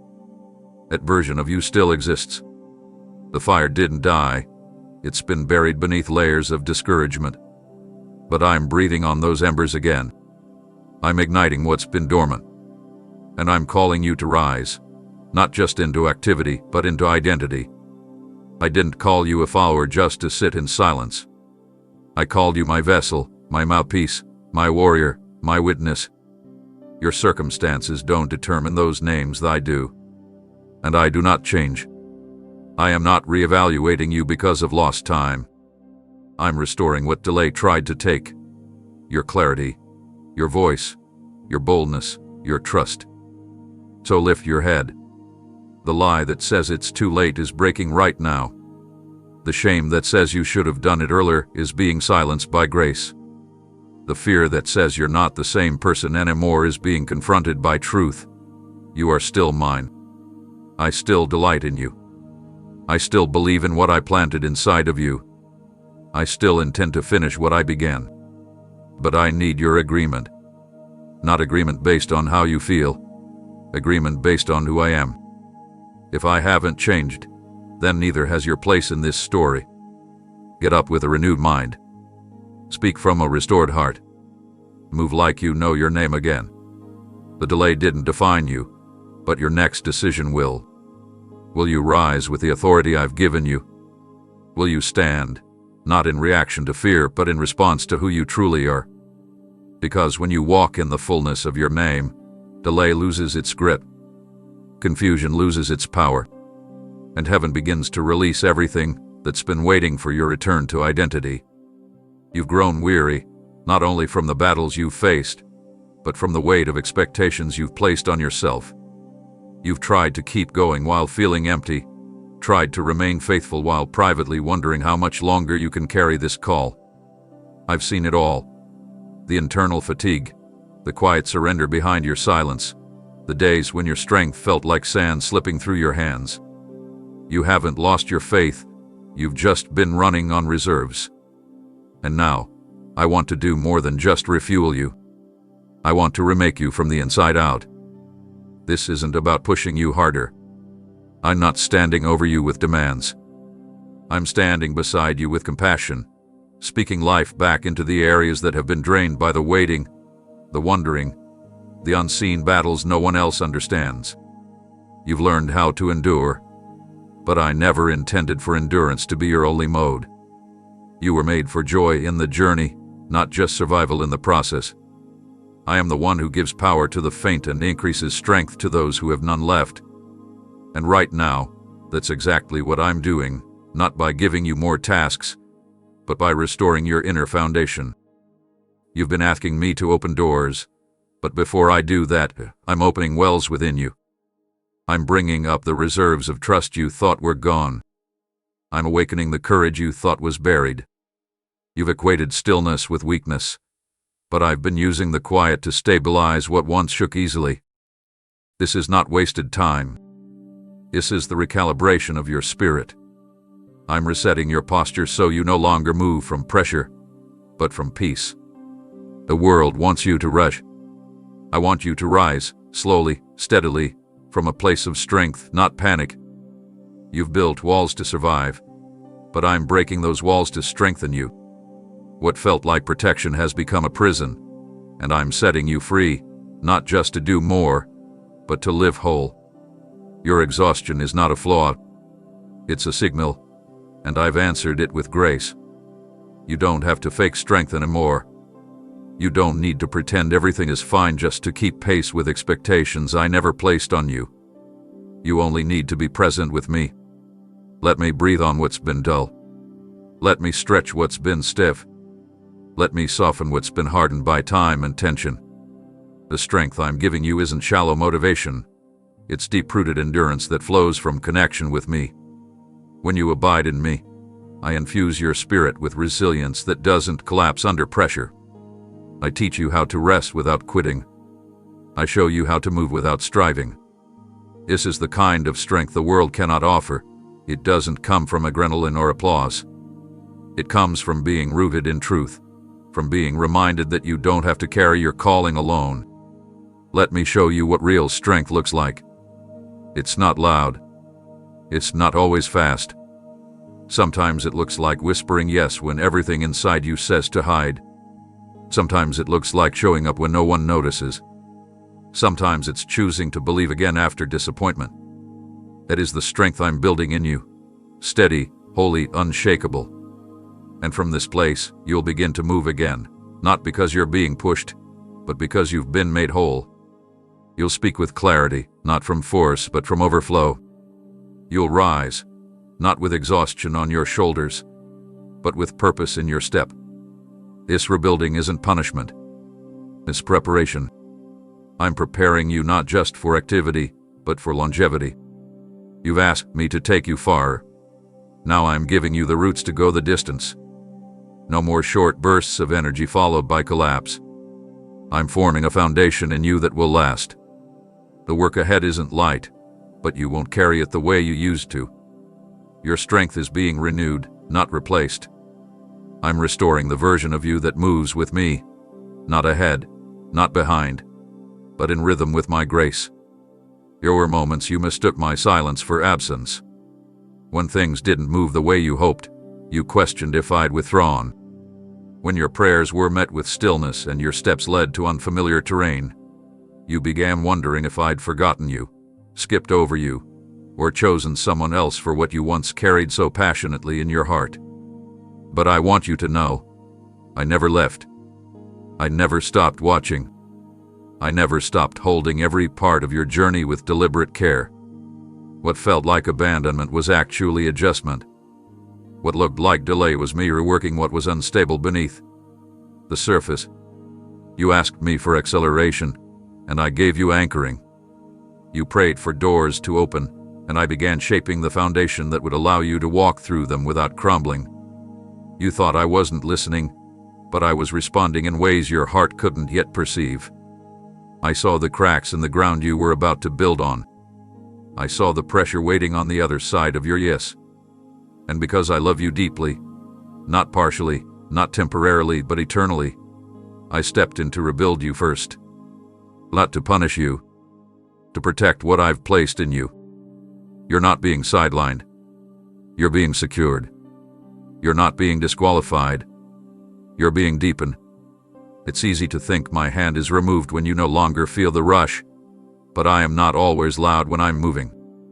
Sometimes my greatest work happens when everything seems still, when I'm repairing what disappointment tried to distort, when I'm healing what past wounds quietly fractured, when I'm recentering your heart away from performance and back into presence.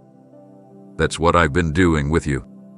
I've been quiet not because I'm far, but because I've been near in a way that requires more intimacy than activity. You've been carrying the pain of unmet expectations, and I see that. I see how you smiled in public while breaking in secret. I see how you served others while wondering if anyone sees what you're silently carrying. I see how you've tried to keep hope alive while battling the thought that maybe, just maybe, it wasn't meant for you after all. But I speak to that pain now, not to ignore it, but to redeem it. You are not forgotten. You are not overlooked. The time you spent in the shadows hasn't been punishment. It's been preparation. Sacred, quiet, slow preparation. The kind that roots identity so deeply that nothing can shake it when the winds of purpose begin to blow again. I am not withholding my promise. I am upholding your soul. Because if you walk forward without the inner stability I know you'll need, you'll arrive in places that your spirit isn't ready to sustain.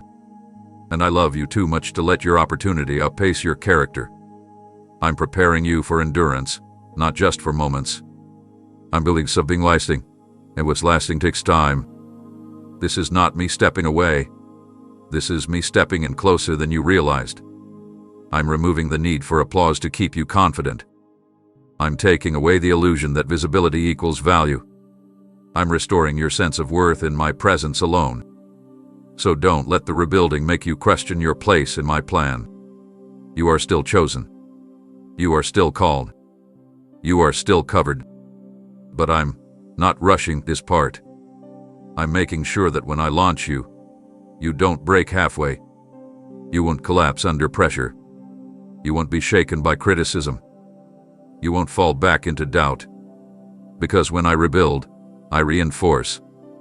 I'm doing that now, even in the places you don't see.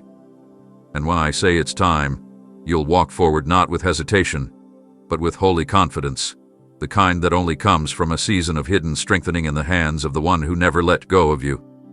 You thought you were being kept from moving forward, but I was actually clearing your sight.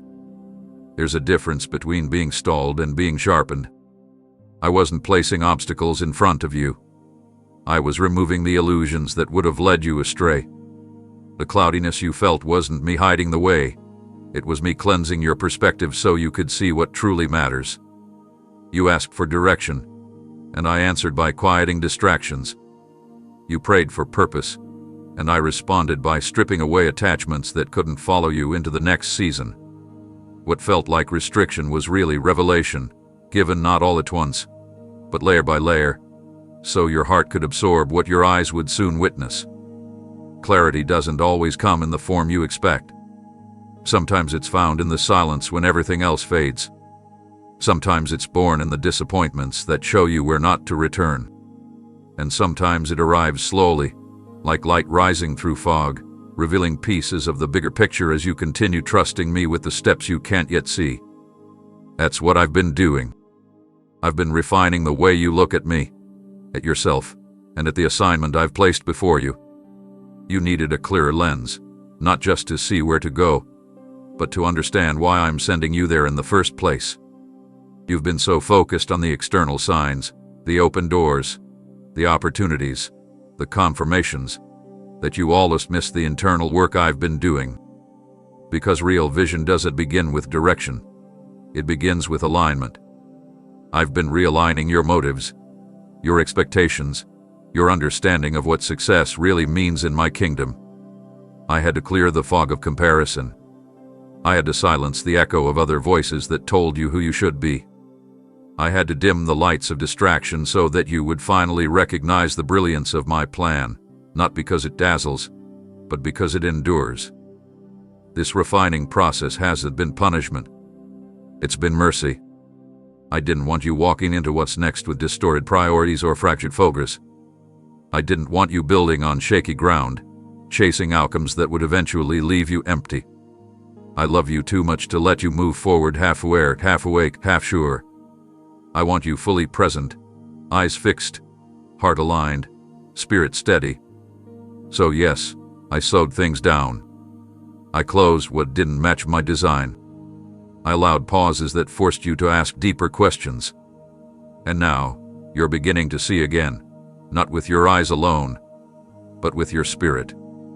I've never changed my mind about your purpose, but I needed you to see it the way I do, not through fear, not through urgency, not through the lens of what others expect, but through the steady clarity that comes when you sit with me long enough to remember what's eternal.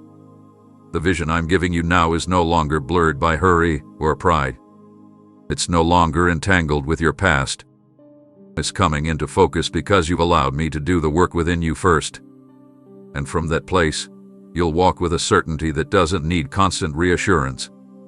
You'll stop chasing signs because you will know my voice. You'll stop fearing detours because you will understand that I never waste steps. So receive this clarity, not as a result of striving, but as the fruit of staying close. You didn't earn this vision. You surrendered for it. And now, I'm restoring your sight, not just for the path ahead, but for who you are becoming along the way. Don't rush to run. Let this clarity anchor you. Let it shape the way you speak, the way you serve, the way you move. Because what's coming next requires more than action, it requires perception. And now that your eyes have been refined, you're ready to see as I see. And when you see with me, you'll never lose your way. You waited. You've listened. You've been refined in silence, and your sight has been recalibrated. You no longer see as you once did. Your eyes are tuned to discern what is from me and what merely looks good from a distance. That clarity wasn't given just for comfort. It's meant to lead to movement. I didn't open your eyes so you could stand still and wonder. I gave you this sharpened focus so you would walk with wisdom and precision. Not every open space is your assignment. Not every invitation is your door. You must now move with intention, rooted in what I've revealed, not led by emotion or driven by pressure. You've been trained to recognize me in the stillness. Now you will learn to follow me in motion. This step is not about speed but alignment. It isn't about covering ground quickly. It's about stepping where my footprints already exist. I've gone before you. The path have been prepared, but I won't force your foot to move. This next phase isn't about being carried. It's about collaboration. I want you to step with me, not ahead of me, not behind, but with me. And with every step, I will confirm what I've already whispered. You won't have to strive for signs. My presence will affirm that you're on course. You've asked me to show you what to do. I'm now asking you to remember what I've already told you. You don't need new instruction, you need new courage. The blueprint is already in your hands. You've prayed for clarity, and I've delivered it piece by piece, conversation by conversation, moment by moment. Look back, you'll see that nothing was random. I've been weaving it all together. And now, what's needed is your agreement in motion. Agreement without action is only a thought. But when your steps reflect what your heart believes, my power meets you in places you didn't expect. This is a holy moment. Not because of how loud it feels, but because of what's forming in silence. Destiny isn't always marked by applause. Sometimes it's disguised in quiet decisions made when no one else is watching. That's the kind of movement I'm asking from you now. Not flashy, not rushed, but sacred. It's in the way you choose differently this time. The way you say no to what once distracted you. The way you protect what I placed in your care. The way you show up, not for validation, but because you know this is what obedience looks like in real time. There will be moments ahead where it won't feel like you're making progress. Don't let feelings become your compass. Let my word be the ground under your steps. Let what I've spoken carry more weight than what your emotions suggest. You won't always feel ready, but you are equipped. You won't always feel strong, but I am your strength. The steps of faith I'm asking you to take will not always come with a sign that says this is the moment. That's why you must stay tuned to the peace within you. My spirit doesn't scream, it leads. The enemy will try to confuse you again. He'll try to whisper, what if this isn't it? But now you know better. You've been trained to listen past the noise. You've been shaped to sense the subtle cues of my leading. Trust that training. Honor the growth. Don't doubt the process just because the surroundings still look unfamiliar. New terrain always looks different, but you aren't walking alone into it. You're walking with me, and I'm still guiding, still protecting, still revealing as you move forward. This isn't the time to second guess. This is the time to step. Step with the confidence that comes from communion. Step with the awareness that every footfall echoes with purpose. Step with the reverence that you are walking on ground that's been prayed over, warred for, and destined for your influence. Let your intention match your insight.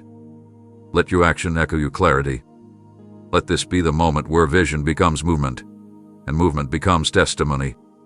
You are ready, not because everything is known, but because everything is aligned. You keep calling this next step unknown, but from my perspective, it's already marked.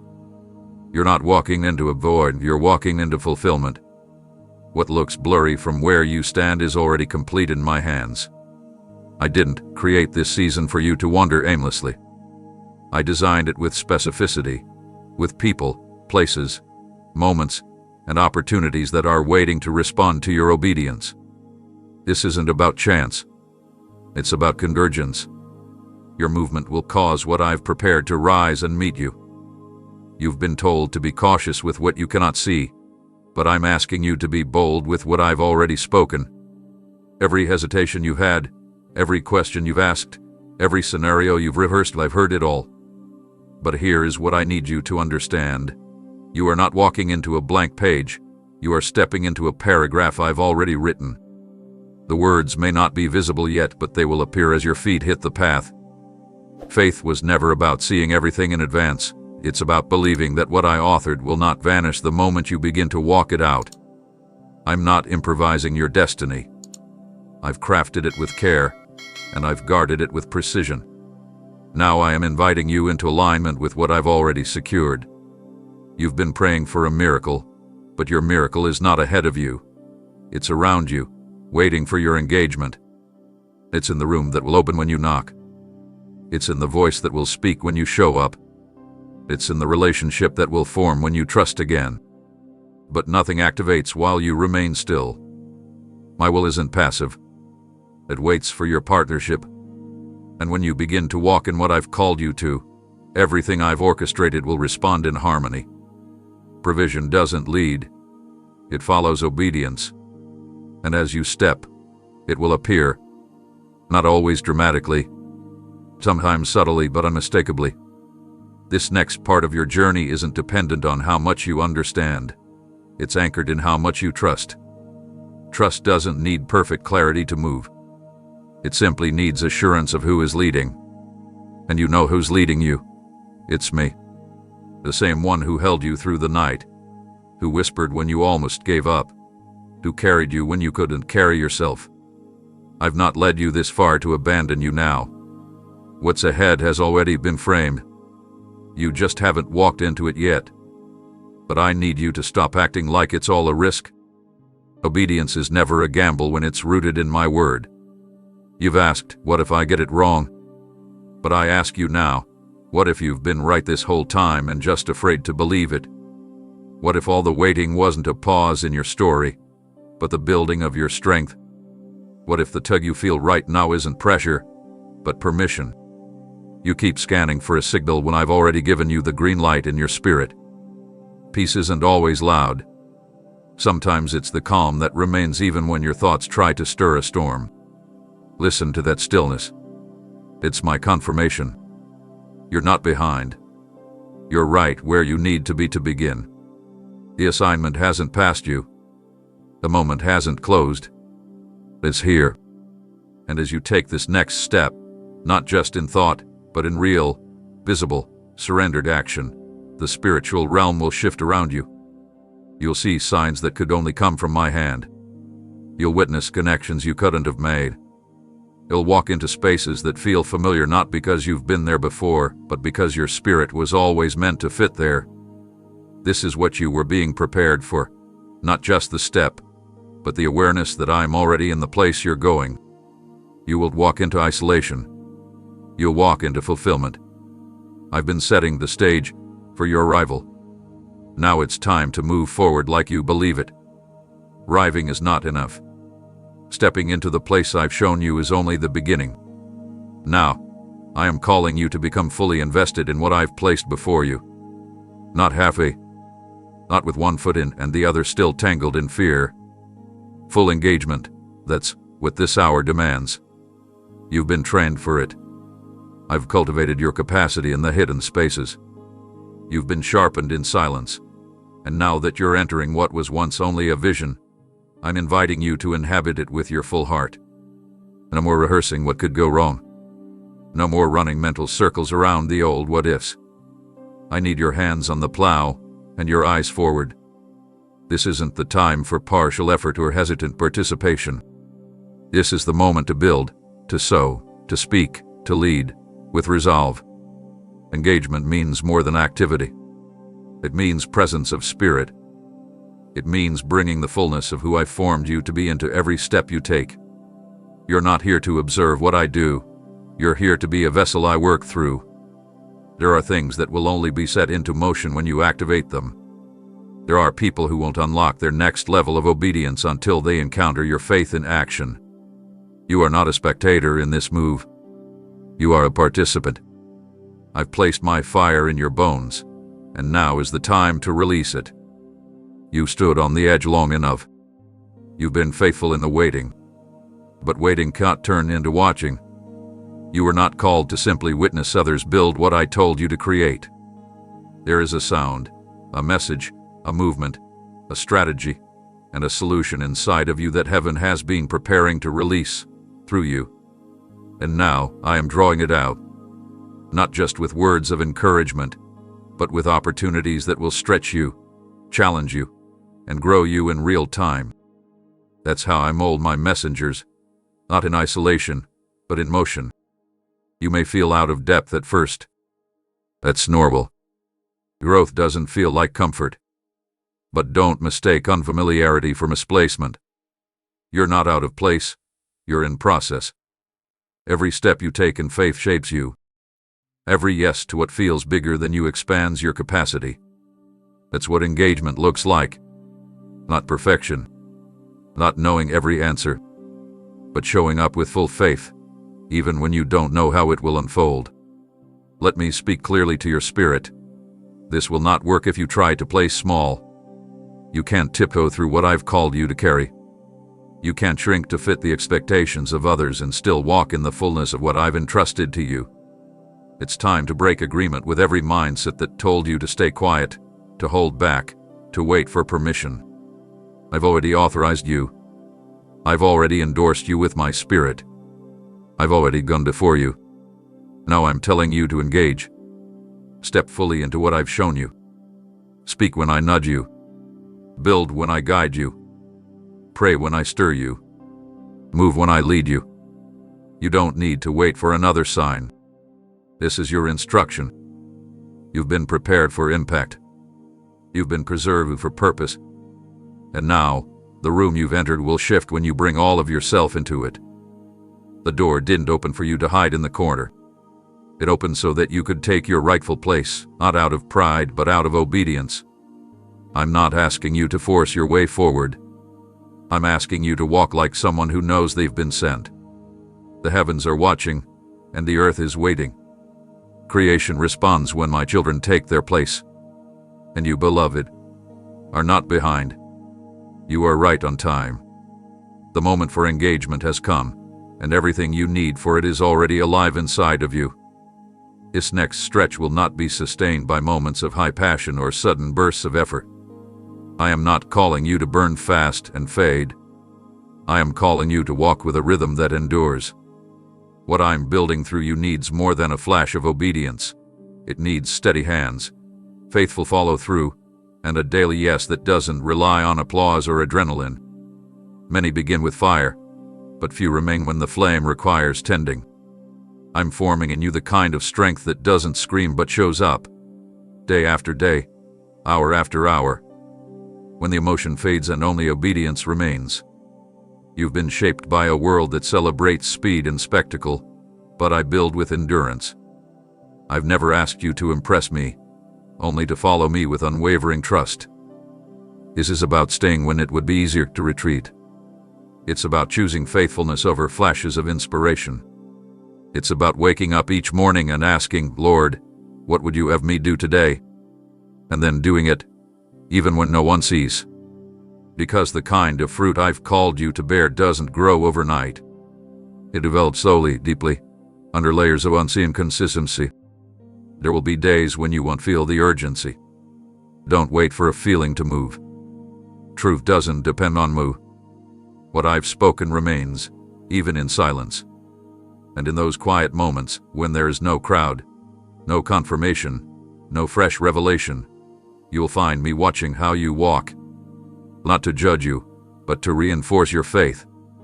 Because I know that when your roots grow deep in consistency, no storm can uproot what I've planted. You will not be tossed by emotion or circumstance when you've learned to be anchored in my instruction, no matter how it feels. Don't underestimate the power of small obedience repeated over time. The enemy wants you to believe that if something doesn't explode immediately, it has no value. But I am showing you a different way, the way of perseverance. The strength I'm forming in you won't crack under pressure because it wasn't built in a rush. It was built in the hidden, in the ordinary, in the moments when you thought nothing was moving, but I was watching, and heaven was recording every faithful act. You will reap where you sown, not only in grand gestures but in quiet consistency. Your assignment doesn't require you to be perfect, only present. You don't need to bring flawless energy every day. You just need to keep showing up, trusting that what I've asked you to build will be sustained by my grace when your own strength feels thin. Let go of the need to always feel on. I didn't anoint you to perform. I've anointed you to remain, to stay with me, to stay in the work, to stay in the flow of obedience even when your heart feels tired. And in that staying, I will renew you. I'm teaching you to pace yourself. This is not a sprint. It's a sacred journey. And those who endure with me see things that the fast runners miss. You'll gain wisdom that can't be rushed. You'll develop insight that only grows in the tension between trust and time. I am not delaying you. I am deepening you. And your consistency will become a testimony, not because it made headlines, but because it shaped history and the spirit. So take the step again today, and again tomorrow. Keep pressing, not out of striving, but out of communion. Your walk with me isn't measured by visible results. It's measured by how tightly you remain connected when nothing feels immediate. That's where legacy is born. That's where impact is forged. That's where your spirit becomes immovable. And I'm walking with you. In every repeated yes. In every quiet act of obedience. In every unnoticed decision to keep going. Stay the course. Your consistency is doing more than you can see. You often think you're behind because things haven't moved at the speed you imagine. But I'm not concerned with how quickly you progress. I'm focused on how deeply you lean.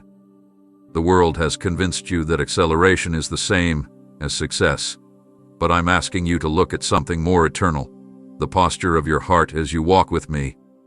Are you surrendered when no one is watching? Are you listening when it's quiet? Are you choosing reverence when results are slow? That is what I'm cultivating. Not surface movement, but inner alignment. Because when your posture before me is yielded, even the smallest step becomes sacred.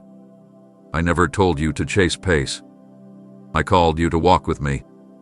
And walking with me means moving in sync with my rhythm, not racing ahead or lagging behind based on what others are doing. Your timeline is not theirs. Your story is not a copy. Stop measuring yourself against their noise. Their fruit isn't your blueprint. Their visibility isn't your validation. I didn't ask you to prove anything. I asked you to trust me deeply enough to walk at my pace, even when it feels slow. There's a reason I've slowed you down in this season. I've needed to teach you that depth matters more than motion. I've been training your ears to hear beyond the noise, showing you how to bow in spirit even when outward momentum is paused. Because this posture, this consistent, quiet, humble openness, is what will sustain you when things do accelerate. It's easy to be faithful when results are visible. It's holy to be faithful when it feels like nothing is shifting. I see how you've remained, and I honor that. You've had days where your steps felt heavy, times when discouragement sat on your shoulders like a weight, moments when you asked if any of it mattered. And here I am, whispering truth to your soul. Yes, it matters. Every time you chose me over convenience, you realigned heaven with earth. Every time you quieted the rush and bent your knee in secret, you shook the atmosphere around you. It's the power of posture. You don't have to be loud to be effective. You don't have to be seen to be steady. Your strength is found in how low you're willing to go to keep your heart aligned with mine.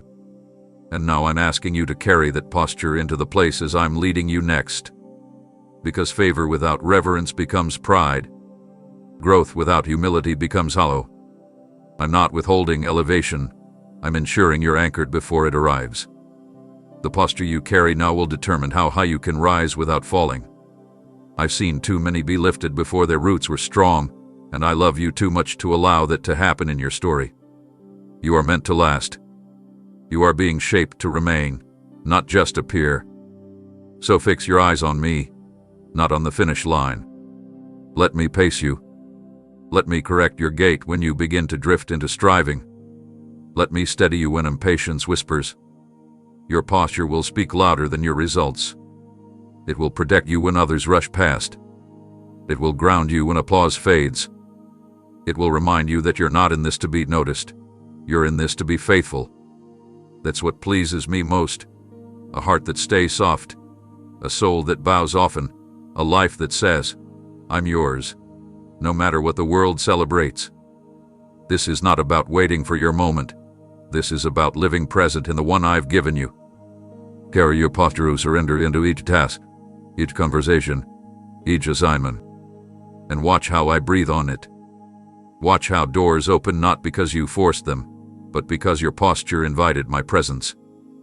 Keep bowing low, and I'll keep lifting what matters. Keep staying close, and I'll keep doing what only I can. The race was never yours to win. It was always about learning how to walk with me, moment by moment, fully surrendered. You've seen glimpses of what's coming. The stretching, the elevation, the responsibility, the reach. But with every height comes a test of stability. I'm not preparing you for temporary visibility. I'm preparing you for spiritual endurance. and that can only come from roots that grow in secret, in the soil of surrender, beneath the surface where no one claps and no one sees.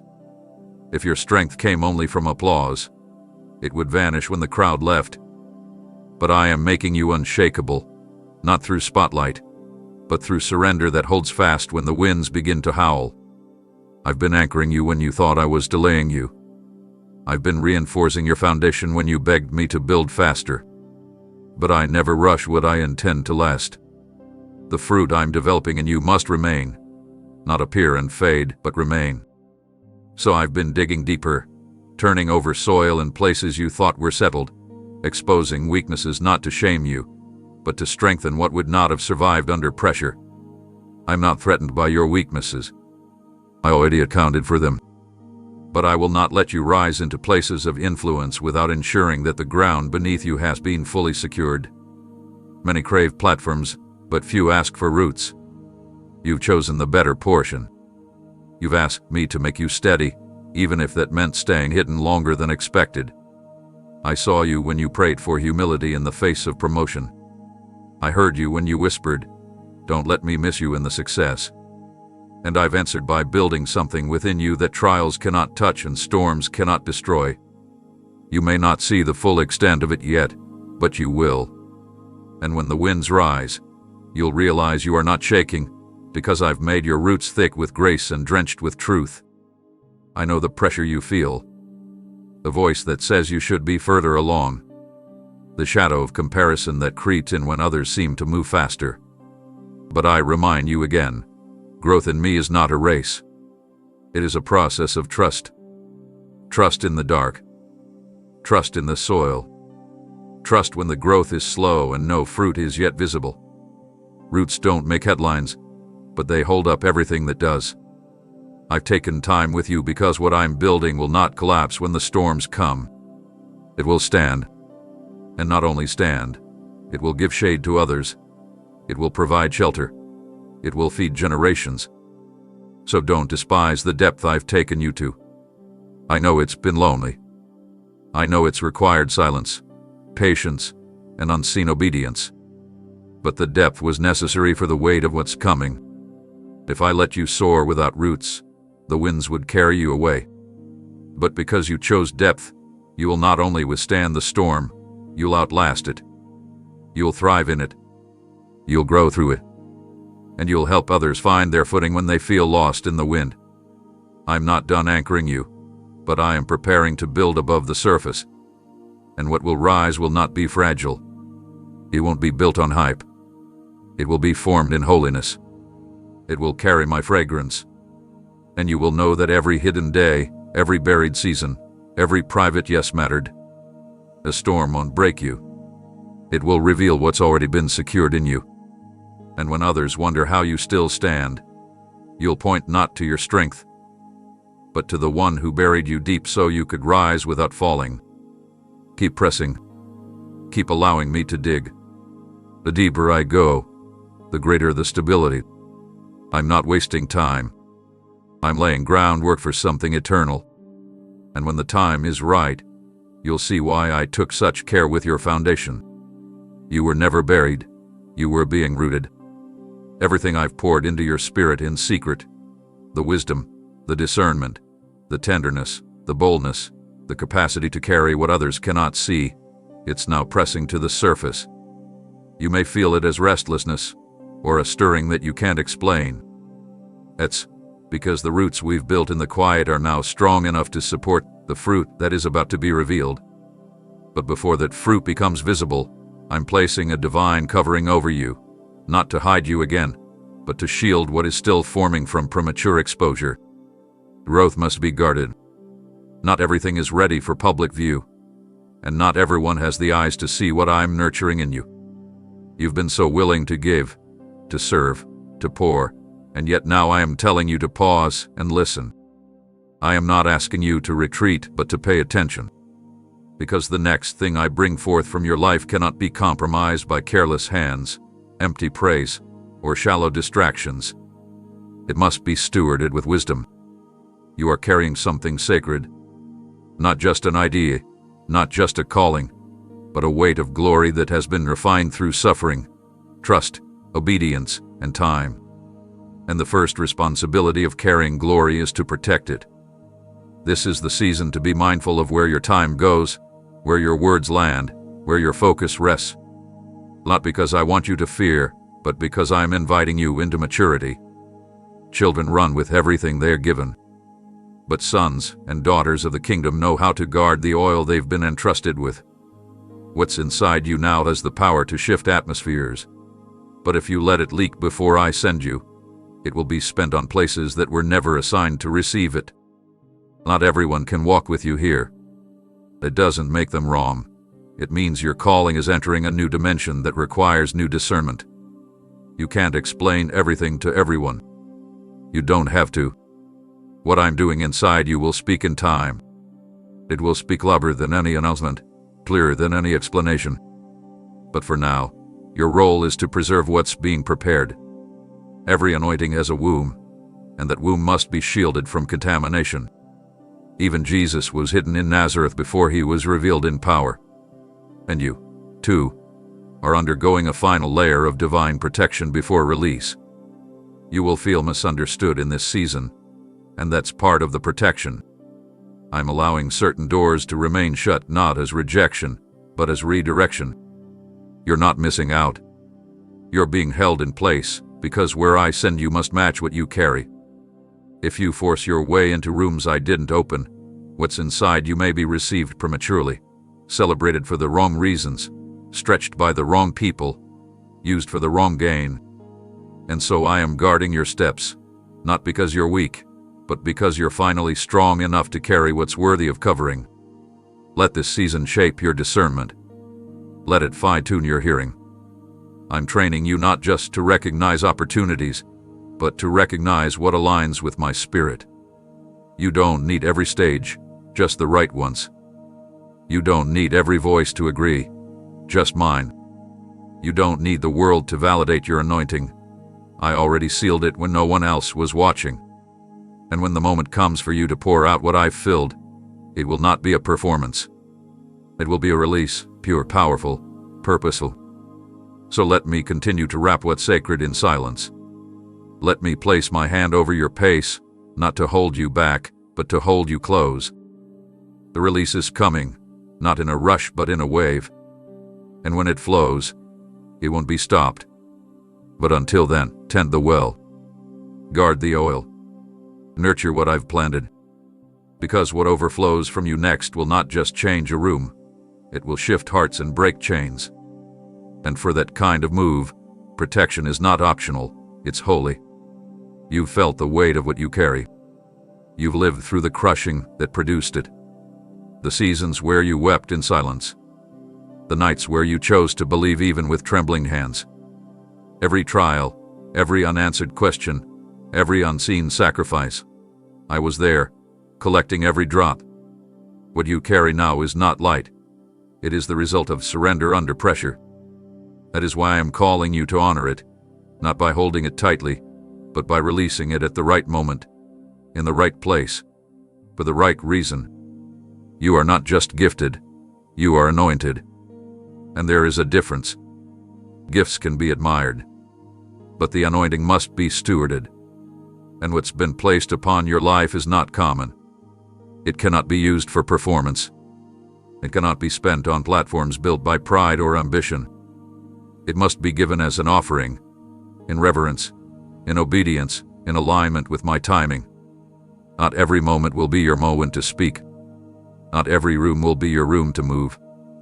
But when I say, now, your response must be swift and free of hesitation. The oil has cost you too much to be poured where it's not received.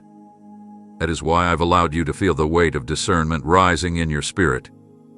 That restlessness, the tug, that holy discomfort. It's me drawing your attention to what is sacred. You can no longer move casually. You can no longer say yes to every invitation that flatters your gift, but does not respect my glory.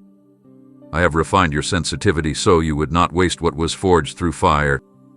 You are now responsible not just for what you carry, but for how you release it. When I nudge you to speak, it's not always to comfort. Sometimes it's to confront, When I send you to pray, it won't always feel convenient, but chains will break through your obedience. When I lead you to build, it won't always make sense to others, but I will be in the details. Stop asking for confirmation when you already feel my stirring.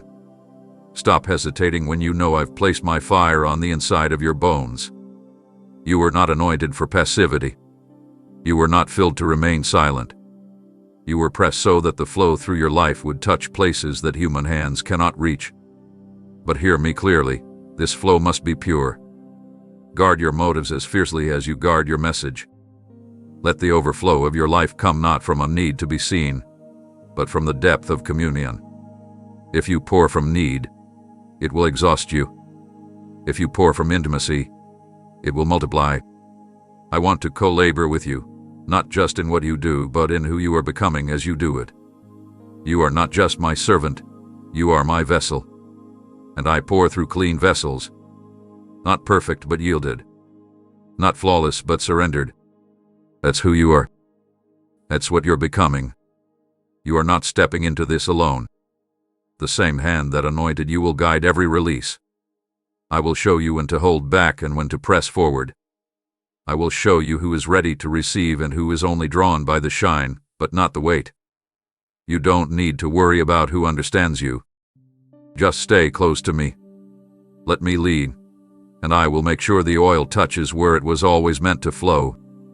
I've marked you, not for empty movements, but for meaningful encounters, divine, appointed, powerful. And when the oil flows from you, not just in words, but in presence, in choices, in atmosphere, others will not leave the same. They will be healed, wakened, stirred, convicted. Not because of you, but because of me and you. That's what this has always been about. That's why the pressing was worth it. That's why the silence was sacred. Now, remain with me, and watch what I do through the oil that cost you everything but will change everything in return. And now that the oil is ready and the release has begun, you must guard your posture with greater care than ever before. The outpouring of my Spirit through your life will draw attention, some pure, some misguided.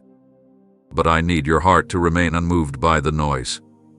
Whether they praise you or misunderstand you, you must stay grounded in the truth that none of this began with your effort, and none of it will be sustained by your strength. You are not the source, I am. And as long as your heart remembers that, the flow will remain unpolluted. Humility is your safeguard. It keeps your perspective clear and your hands clean. It reminds you that every open door, every answered prayer, every breakthrough, it all flows from grace, not merit. There will be moments when others look to you as if you carry the solution, but you must always point them back to me. You're not responsible for fixing what only my Spirit can heal. You are the vessel, not the remedy. And if you try to carry the weight of outcomes, it will crush what was meant to flow freely through surrender. This next season is not just about power, it's about posture. I've trusted you with spiritual influence because I see your heart when no one else is looking. I know the way you tremble before me in secret, how you question your worth, how you cling to me when the assignment feels too large. That trembling has kept you safe. That reverence is what keeps you usable. Never lose it. The more I pour out through you, the more you must bow low. Not to shrink, but to stay aligned. The higher I take you, the deeper your roots must go. You will be tempted to manage perceptions, to explain, to defend, to justify. But humility doesn't argue. You rest. Let me be your vindication. Let me be your covering.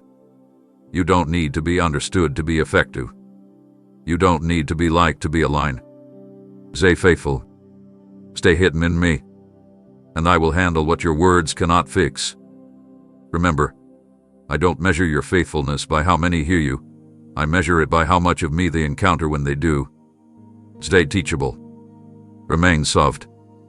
Don't let success harden your edges or distance you from dependence. You'll always need me, not just in the struggle, but in the overflow. In fact, greater fruit requires deeper dependence. Don't let answered prayers replace your pursuit of my presence. Don't allow open doors to become distractions from the quiet place. Your private surrender will always be more important than public results. What I do through you will only last if it flows from a heart that remains in awe of me. And when others begin to honor what they see on your life, receive their words with gratitude but lay them at my feet. I will teach you how to carry favor without it becoming a burden. I will show you how to walk with influence without idolizing recognition. Let me keep your motives pure. Let me preserve your hunger. You don't need to chase more, you need to stay connected. Everything you need will come from that connection. The glory you carry must never be confused with your identity. Your identity was sealed before the oil ever flowed. You are mine, not because of what you do, but because of who I created you to be. So walk forward boldly, but bow often. Speak with authority, but listen even more. Lead with clarity, but serve with joy. Keep your heart low and your hands open. When your name rises, let your knees fall. When your voice is heard, let your soul echo, not to me, Lord, but to you. This is how you will sustain what I've begun. This is how the oil will continue flowing. Not by striving, not by strategy, but by staying small in your own eyes and big in your trust toward me. Humility will hold what pride could never carry. This is where the lasting work is done, not on stages or through recognition, but in the secret room, where you bring your full self without needing applause. That place, the quiet, hidden place, is where your authority is formed. It's not in the way you're seen, but in how you stay. You can't fake longevity. You can't manufacture legacy. Only those who remain rooted in the intimacy of my presence, who come not for strategy but for surrender, will carry what remains through fire, through testing, through time. And I'm calling you to stay there, not as a visitor, but as one who belongs. You may feel the pull of many voices now. As doors begin to open and favor increases, distractions will attempt to disguise themselves as opportunities. But the ones who change the world are not the ones who say yes to everything. They are the ones who say yes to me first, no matter what it costs. I never asked you to be everywhere. I asked you to be where I am. And if you keep returning to the quiet, where your soul remembers why you began, you'll never lose direction, no matter how loud the world becomes. You don't need constant motion to prove that you're moving in my will. Stillness in me will bear more fruit than frantic movement in your own strength. I've seen the times you felt like you had to do more, say more, prove more. I saw the weariness in your spirit from trying to keep up with expectations that never came from me. And now I'm inviting you back to simplicity, not because you failed, but because I want to free you. Come back to the place where your identity isn't built by performance but preserved by presence. The world honors impact, but I honor intimacy. What you cultivate with me in private will sustain what I reveal through you in public. You don't need a platform to be powerful. Some of my greatest movements start in rooms where no one is looking. And you felt that. The stirring that says something sacred is happening even when nothing seems visible. That's not your imagination. That's me forming something that no man can take credit for. Stay with me in that formation. Let me continue to mold what will carry weight in eternity, not just in a moment. You're not behind. You're being hidden, and there's a difference. Hiddenness is not punishment, it's preservation. I hide what is precious. I protect what still needs to grow. And when I reveal what I've prepared, it will not collapse under pressure because it has been held in my hands. If you continue to return to the source, I will continue to increase the stream. But you must never let the stream distract you from the source. Stay close. That's where clarity lies. That's where your anointing is sharpened. That's where your discernment deepens. In my presence. And here's what I promise. If you don't abandon the unseen, I will give you treasures that can't be stolen. Wisdom that outlasts trends. Peace that overrides storms.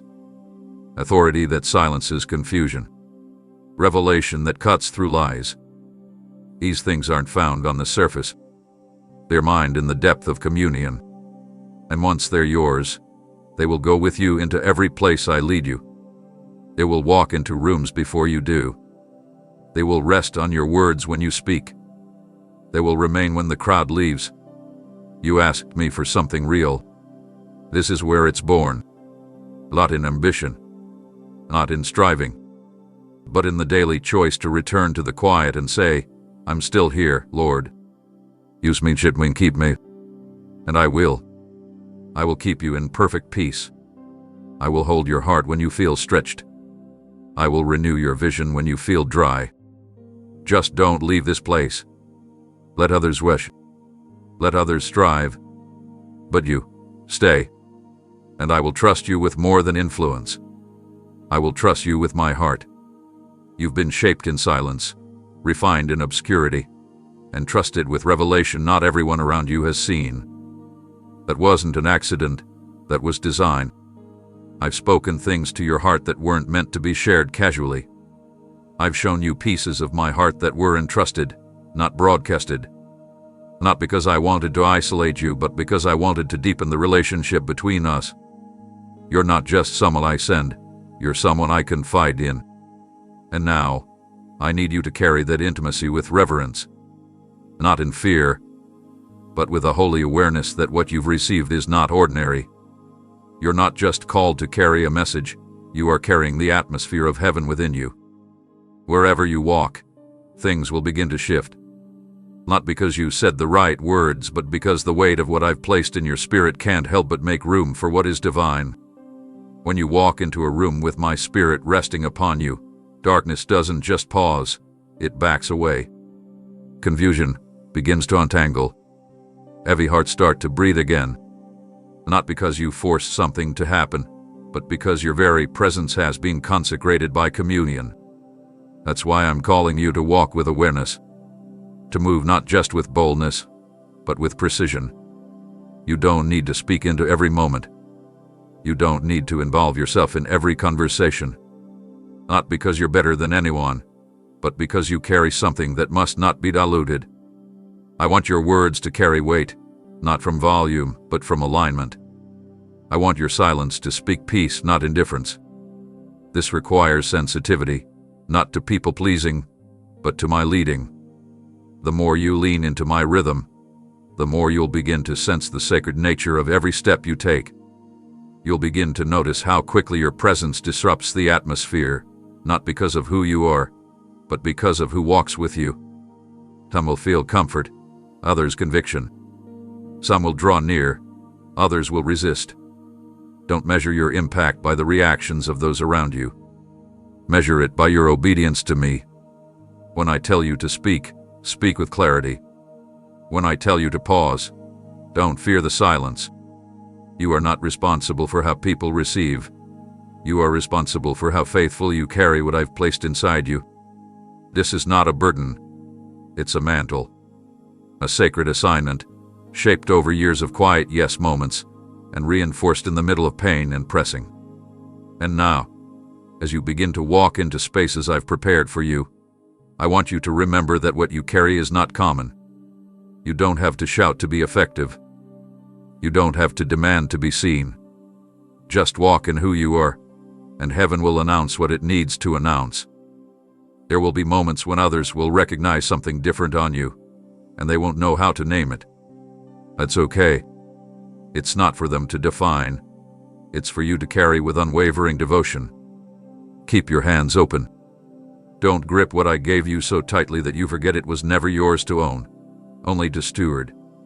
When the time comes to release a word, a gift, an act of service, do it with joy, not control. Don't protect your calling from being used. Protect it from being misused. Stay in the secret place with me and you'll always know when it's time to speak, move, or remain still. The weight of your calling won't crush you when it's continually surrendered. It's only heavy when you try to carry it apart from me. So walk with me. Let your eyes remain fixed. Let your spirit stay tender. Let your ears remain tuned to my whisper. You don't need to have every answer. You only need to remain available. And as you do, you will begin to see what happens when a life becomes fully yielded. Not flashy, but fruitful. not hurried but holy. That's what I'm after in you. Not perfection, but presence. Stay with me, and we'll walk this all the way through. One step, one breath, one sacred moment at a time. What I've started in you is not complete, and that's a sign of my love, not my absence. Growth is not a punishment. It's a preparation. And now, as you continue forward, you'll begin to notice the way I gently enlarge your capacity. Not all at once, but moment by moment, asking for a little more trust, a little more surrender, a little more room in your heart for what I long to establish. I stretch what I intend to strengthen. I lengthen your reach before I send you further. And though it may feel like tension, it is my spirit expanding the borders of your spirit so you can sustain more without losing who you are in me. Stretching feels unfamiliar because it calls you beyond comfort. I see how your heart hesitates when things begin to move beyond what you've handled before. But I'm right here, not pushing you to exhaustion, but guiding you into maturity. You've outgrown old wineskins. You've surpassed previous measures of faith. And now, I'm enlarging your trust. Not just for what concerns you, but for what concerns others. I'm teaching you to carry burdens in prayer you once avoided. I'm showing you how to intercede for things you don't fully understand. I'm revealing deeper layers of compassion and authority. This is stretching, and this is necessary. You won't always recognize the transformation as it happens. You may feel tired without knowing why. You may sense a shift without clear definition. That's part of it. Expansion happens in the places no one sees. The spiritual core of your being is being rewired to hold more light, to release more grace, to stand under more weight without bending. And when I stretch, I never leave the structure unsupported. I reinforce what I shape. I undergird what I build. So don't fear that this season will leave you empty. You're being filled in ways that can't be measured by feelings. Sometimes expansion will mean walking into unfamiliar territory. Not because I want to confuse you, but because I want to show you what you're capable of when you lean fully into me. You've asked me to enlarge your territory, and I've answered, not by giving you more to manage, but by teaching you how to walk with a greater measure of my spirit. It's not about doing more. It's about being more available, more aware, more anchored. When I increase your influence, I increase your need to depend on me, not your need to control outcomes. You'll begin to see that what once overwhelmed you no longer shakes you. The stretch has turned into strength. What used to make you retreat now fuels your resolve. What felt like limitation is now revealed as shaping. I had to keep you in smaller spaces so you would learn depth before you learned reach. I had to keep certain doors closed until your heart could handle what was on the other side without losing its softness. But now, because you've remained teachable, I can enlarge the space within you for even more. And with every stretch, I will be faithful to send new peace, new insight, new wisdom. You won't just be bigger in what you carry, you'll be deeper in how you carry it. You'll speak with weight, not noise. You'll love with power, not performance. You'll move with grace, not fear. That's what I'm forming, not just a vessel that works, but one that overflows without breaking. So don't pull back when it feels unfamiliar. Lean in. Let me do the deep work. Let me keep stretching until your spirit has made room for the fullness I've planned. I'm not rushing this process. I'm perfecting it, and you will look back and realize this was the season you became more than you ever thought possible, not because of your striving, but because you yielded to the stretch. You thought this was about learning something new, but much of what's unfolding now is me uncovering what I already placed within you before time began. You've only begun to glimpse the depth of what I've embedded in your spirit. This expansion is not about adding to you, it's about awakening what has been dormant until now. The dreams you abandoned, the strengths you doubted, the pieces of yourself you thought didn't matter. I'm reaching into those places and stirring them into life. Not for your fame, but for my purpose. Not so you can be known, but so I can be revealed through you in ways you never thought possible. I created you with layers, not all of them visible at once. Some were meant to emerge only through pressure. Some could only be accessed through fire. Others were designed to remain unseen until your maturity reached a place where you could hold them with care. And the time has come. You may not feel ready, but your spirit knows this moment. Because before the world saw you, I knew the timeline of your becoming. You are right on schedule with my plan. Not behind. Not overlooked. Precisely positioned for the unveiling of what I buried inside of you for such a time as this. As I draw out what's hidden, you may feel exposed, but it is not to shame you. It is to show you that what you needed was never external. It's been within, waiting for surrender to unlock it. You will begin to see creativity flow where there was once hesitation. Authority will rise where fear once sat. Clarity will sharpen in the very spaces where confusion long had a foothold. I am redeeming your inner ground, the landscape of your soul, so that it reflects what I always knew was there. Strength clothed in gentleness, fire wrapped in stillness, power rooted in mercy. You're not becoming someone else. You're returning to the version of yourself that I originally breathed into existence. The stretching, the pressing, the silence, it's all been the preparation for this return. A return to original design. The unmasking of what pain tried to bury. The reclaiming of what failure tried to silence. Every lie that told you who you weren't is crumbling beneath the weight of who I say you are. And who you are is no longer based on what you've done. It's anchored in what I've declared.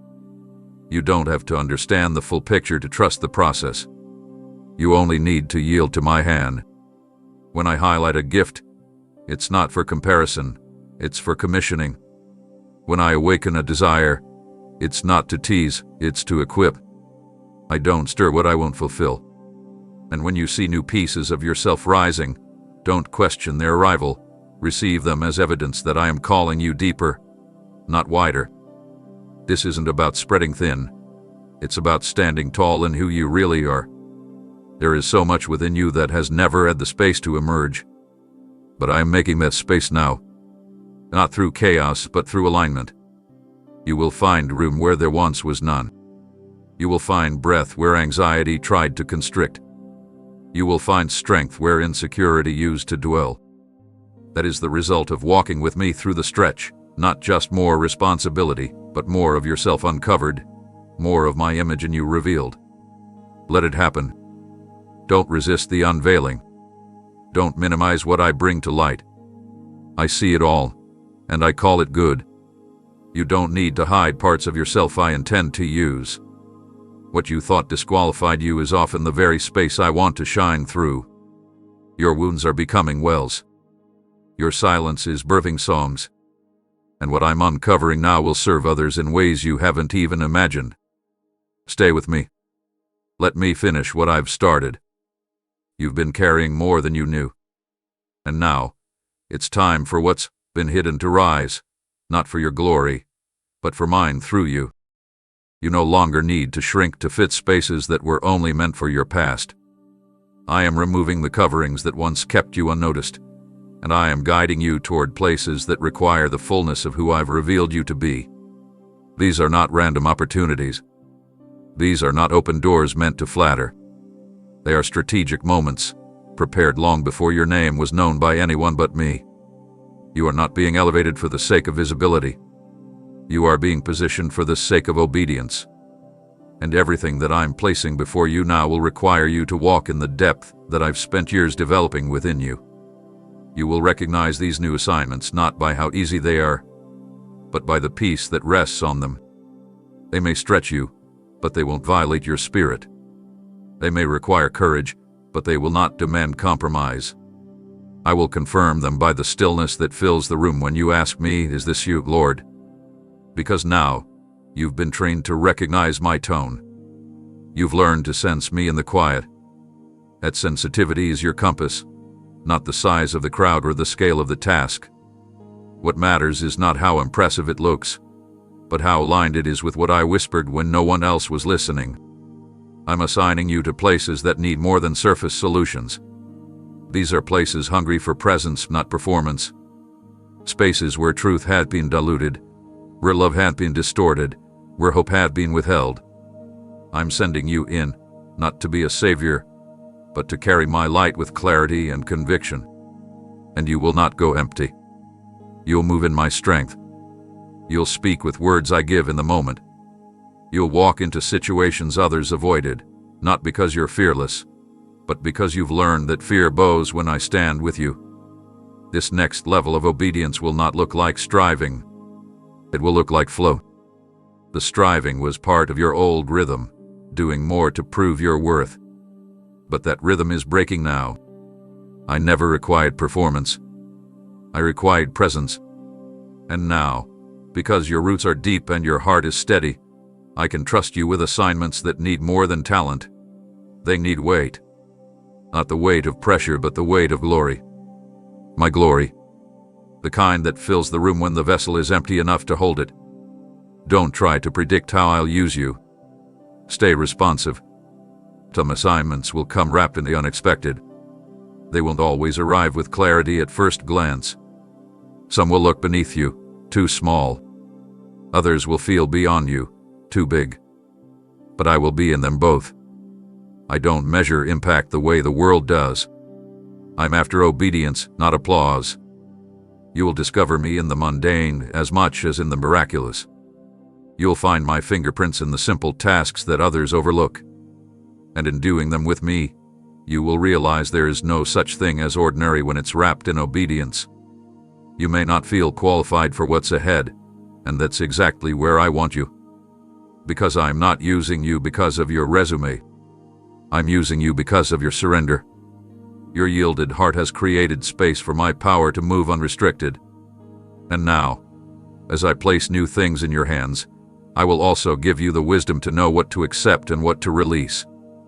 Not every opportunity will be your assignment. Discernment will guard your energy. Peace will mark your direction. This is the time to walk with clarity, not rushing to prove anything, not hesitating out of fear, but stepping forward in alignment, one assignment at a time, one obedient yes at a time, and I will take care of the fruit. You stay faithful to the soil. You remain true to the voice that called you. And everything I place in your hands will multiply, not because of effort, but because of presence. Mine in you, and you in me. That is the partnership I've always longed for, and it begins here, in your next step. This is the fruit of the private shaping, when my presence rests upon you so deeply that even those unfamiliar with your name can sense what you carry. You won't need to announce yourself. You won't need to prove who you are. You'll step into rooms that have been spiritually barren, and the atmosphere will begin to shift simply because you are aligned with me. That's what happens when someone walks fully surrendered, not drawing attention to themselves, but drawing my reality into the environment. You are my carrier now, and the world won't always understand it, but they will feel it. There is a weight on your words now that wasn't there before. A stillness in your movements that will command attention not because of charisma, but because of consecration. You've been set apart not to be above anyone, but to live differently. You don't belong to the noise. You don't owe the world your conformity. Your silence will carry power. Your presence will carry substance. And not because you are performing, but because you are walking in sync with the one who knows the terrain before your feet ever touch it. You may wonder how they will receive you.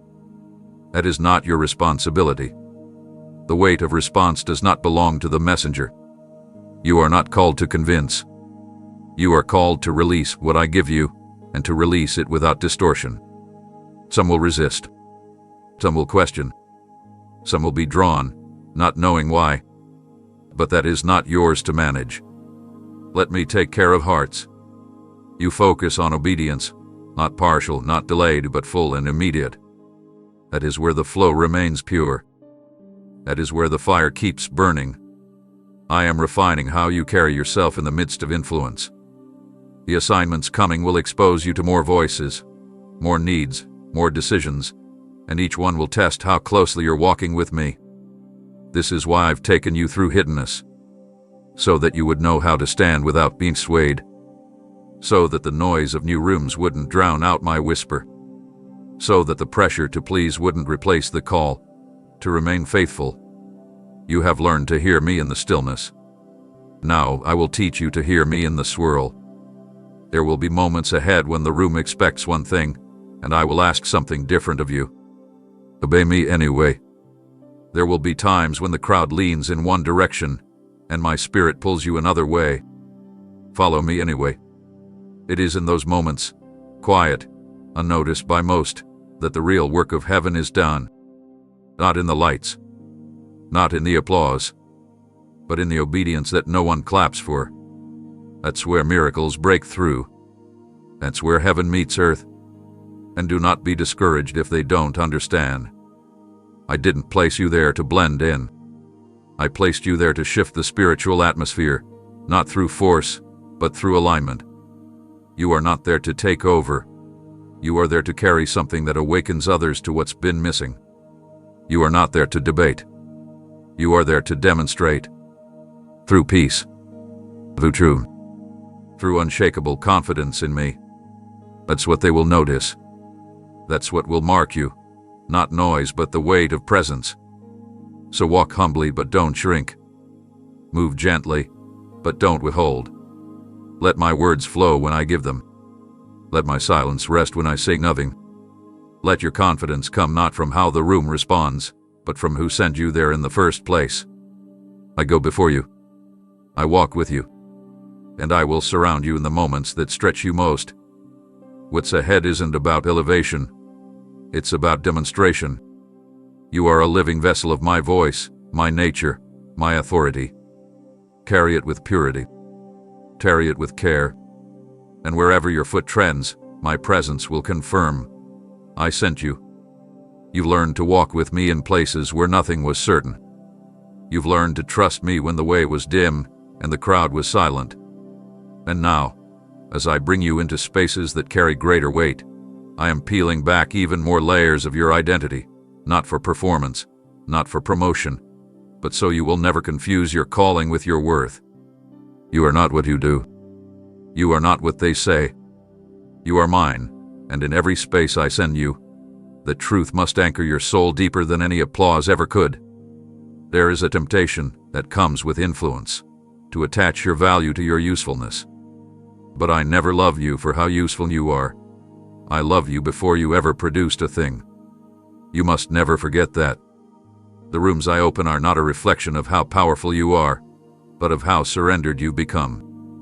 And the more you grow in me, the more I will bring you back to the central truth, that your identity rests in being chosen, not in being needed. Let me show you the beauty of becoming, not just in the visible but in the internal, where humility reigns, where character forms, where motives are refined. These next doors will reveal more about you than you've seen before, not because you're lacking, but because there's more I want to heal, affirm, and root. The deeper you go with me, the more gently I'll reveal the parts of you that still need my touch. Not with condemnation, but with care. I never expose to shame. I reveal to restore. And as I continue to grow you, you'll understand that what you do is only as powerful as who you are becoming. So don't be surprised when I pause your pace to tend to your heart. You'll be moving forward in one area, and I'll say, let's talk about this wound. You'll be reaching more people, and I'll whisper, let's revisit that insecurity. Not because you're failing, but because I want nothing to take root in you that doesn't reflect me. I would rather slow your journey than allow unseen fractures to expand beneath the weight of success. That's not delay. That's love. That's the kind of shepherd I am, not just leading you to opportunities, but keeping you whole in the midst of them. You don't need to be afraid of what I reveal. I'm not shocked by your weakness. I'm not disappointed by your questions. In fact, the most sacred moments you'll experience in the days to come will not be in the spotlight. They will be in the stillness, when I remind you who you are and hold your heart steady through every storm. These are the encounters that will anchor you when recognition fades and applause grows quiet.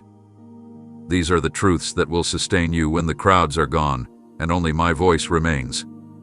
And when others begin to speak of what they see in you, don't let it distract you from what I'm saying within you. Stay rooted. Stay teachable. Stay close. What I speak in secret is always more important than what others celebrate in public. I'm not building you to be impressive. I'm forming you to be unshakable. Because what's ahead will test many, but it won't move you, not if you let me keep shaping what no one else sees. So walk with confidence, but carry tenderness. Speak boldly, but listen carefully. Let my affirmation always mean more to you than man's approval. Let my correction always draw you closer, not make you run. And remember, the more I entrust to you, the more I will care for your soul, because I'm not building a name, I'm building a person who walks with me. You don't have to manage how they perceive you. You only have to remain where I placed you. I'll keep showing you who you really are, and that will always be enough for where I'm taking you next. There are parts of your life that have served their purpose. Patterns that once felt safe but now hinder growth. People who once walked closely but are no longer aligned with what I'm forming in you. I know it's painful when release doesn't come with full understanding. I know your heart longs for closure that makes sense. But I'm asking you to trust that I see further than you can. What you interpret as loss is sometimes divine preservation. I'm not taking from you. I'm making space for what will truly support who you are becoming. This restoration isn't surface level. It's not about fixing what's broken so it looks whole. It's about healing from the inside out, so you carry nothing forward that was never meant to remain. And in this process, I will protect what's emerging. I won't let the new wine I'm pouring into you be tainted by old wineskins. That means I will create distance where there was once closeness. I will silence voices that used to speak freely, not out of punishment but protection. You are too valuable to be shaped by what no longer matches the rhythm of my spirit within you. I know you sometimes wonder if you did something wrong when relationships shift or opportunities fall away. But this is not discipline. It's refinement. I'm reordering your life so it aligns with your true identity, not the survival version of you that adapted to pain. That version was never meant to last. It served for a season, but now I'm reintroducing you to the one I originally designed, the you that walks in peace, thinks with clarity, and loves without fear. And for that to fully emerge, the noise of the old has to quiet down. You've grown beyond the places that once kept you limited. That's why they feel tighter now. That's why what used to satisfy now feels shallow. I'm calling you deeper, not just in calling, but in self-awareness. I want you to see yourself through my eyes. I want you to understand that who you are is not defined by who left, what changed it, or what didn't work out. It's defined by who remains, and I remain. I never left. I never wavered. And I'm still building, even when all you can see is what's being dismantled. Let me rebuild you without the scaffolding of old affirmations. Let me strengthen you without needing the same external support systems. You're not being abandoned. You're being awakened. I'm removing dependency on temporary comfort so that your roots can go down into me fully. And once your foundation is secure, I will surround you with what actually nourishes. Relationships that sharpen. Environments that breathe life. Assignments that match your maturity. But first, the internal structure must be stable enough to sustain the new. Don't cling to what I've asked you to release. Don't reopen doors I gently closed. If you return to what I've delivered you from, you'll confuse comfort with calling. And you'll start shrinking again, dimming again, compromising again, just to fit where you no longer belong. You've come too far for that. You endured too much. This restoration wasn't random. It's sacred, and I am guarding it fiercely. Even if you feel alone right now, you are not abandoned. I'm closer than ever, reshaping your identity in places that applause never reached. Trust me here. Let the silence do its work. Let the release bring peace. Let the unfamiliar become fertile ground for something new to rise. And in time, you will look around and realize, I didn't just remove what was old. I prepared you for what's always been waiting. Stay the course, even when it feels narrow. Even when the echoes of the past try to call you back. Yet walking forward, Keep allowing me to finish the work I began. Because what I restore, I don't return in fragments. I return in fullness. And that fullness is coming, shaped by surrender, sealed by my spirit, and guarded by my love. What feels like a pause is not a delay. It's design. While you've been surrendering what no longer fits, I've been shaping what will meet you in the next chapter. You can't yet see the full picture, but I've been arranging each part with detail and intent. There's nothing random about where I'm taking you. There is no chaos in my plan. I don't just prepare the path for you. I prepare you for the path. And even now, in the stillness between release and arrival, I am layering strength into your spirit that will meet the weight of what's coming. I know how it feels, like you're walking through fog, unsure of where your foot will land next. But that's when your trust becomes vision. Not physical sight, but spiritual certainty. You're not following a map, you're following my voice. You don't need to know every turn, just the next step.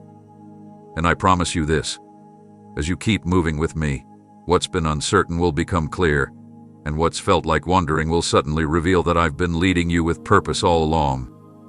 You will look back and see how every closed door wasn't punishment, it was protection. Every delay wasn't denial, it was alignment. Every detour wasn't wasted, it was woven into something bigger than you imagine. I'm not working in segments. I'm working in wholeness. I see the end from the beginning, and everything in between is part of how I mold you, not only into a vessel that carries glory, but one that can remain steady when the weight of purpose settles in. Don't mistake my silence for absence. I've been speaking more clearly in this season than ever before, not always through words, but through positioning, through pruning, through presence that calms even when it doesn't explain. I'm teaching you to recognize me not just in blessings, but in boundaries. Not just in advancement, but in restraint. I'm training your ears to hear my heart, not just my hand. That's why it's been quiet, not because I've withdrawn, but because I'm drawing you deeper into dependence. The next doors that open will not require you to knock down walls. It will open by my timing, in my way. But I need you ready, not with a resume, but with a rested soul. I don't need your credentials. I need your agreement. I'm not asking for perfect performance, I'm asking for full surrender. The future I've crafted doesn't need your striving, it needs your alignment. Because what's coming will not be built by human effort. It will be sustained by heaven's breath. I've been surrounding your future with the same care I've given your present. People are being positioned. Provision is being set in motion. Favor is forming where you've never stepped yet. And when you arrive, you'll realize that I've already been there. Every resource, every connection, every word you'll need already established, already waiting. You're not walking into the unknown. You're walking into a prepared place. That's what I do for my children. Not just lead them, but go before them. So don't rush this season. Let me finish the internal adjustments. Let me finalize the spiritual calibration. Because when I open what's next, it won't be a moment. It will be a movement. You won't just step into a role. You will step into rhythm. My rhythm. My timing. My strategy. And everything will click into place. Not because you forced it, but because you followed me. Stay close. Don't disengage in the quiet. Don't grow weary when it's slow. Your future is not on pause, it's under construction. And when I say it's time, you'll walk into what's next without striving, without fear, without question, because your spirit will recognize what I've been preparing all along. And you'll know, this was never about getting ahead. It was always about being ready. You've been faithful in the waiting, and I see how that waiting has worn on your heart. But don't believe for a moment that you've been moving alone. Every breath you took in silence, I was there. Every step you took when direction felt unclear, I was guiding. Every time you doubted if anything was shifting, I was working beneath the surface, refining not just your path, but your posture. You haven't been walking toward me, you've been walking with me. and that closeness is what has prepared you more than anything else could. Now, as we move forward together, I need you to walk with awareness, not of the pressure, but of my presence. You no longer need to look ahead with anxiety, wondering what waits around the bend. Instead, I'm teaching you to walk with peace, the kind that doesn't demand to know what's next but finds joy in knowing I'm here. You see, the real miracle isn't just in the breakthrough you've been praying for. It's in the way your heart has changed in the journey. What once overwhelmed you now pushes you deeper into me. That is transformation. There is a rhythm to grace, and you've begun to hear it. The way your soul exhales in my presence. The way fear loses its grip when you remember I've never failed you. The way clarity rises when you stop trying to control and start simply yielding. I am forming you in that rhythm, step by step. There's no need to rush. There's no need to compare. You don't need to prove that you're further along than you are. What I'm building in you is not fragile. It's steady, deliberate, lasting. You'll begin to feel that even in the days that look ordinary, something extraordinary is taking shape within you. You're growing in the unseen, stronger in discernment, deeper in compassion, clearer in direction. You may not notice it day to day, but I do. I see the decisions you make to choose love when anger would be easier. I see how you bite your tongue when you'd rather defend yourself. I see how you forgive, again and again, even when it still hurts. These are not small things. These are signs of my spirit growing more alive in you. And as we walk together, you'll begin to sense more clearly when I am nudging you, not just toward decisions, but toward depth. I'll invite you into pauses that don't make sense to your logic. I'll lead you into stillness when your surroundings demand urgency. I'll call you to look into someone's eyes and listen longer than is convenient.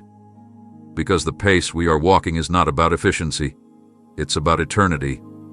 I'm showing you how to move at the speed of love and the rhythm of heaven, where nothing rushed ever lasts, and nothing forced ever fulfills. You've come to understand that this walk is not a sprint. It's not a competition. It's not about arriving somewhere faster than others. It's about becoming, with me through me. And as long as you stay close, every step will be purposeful.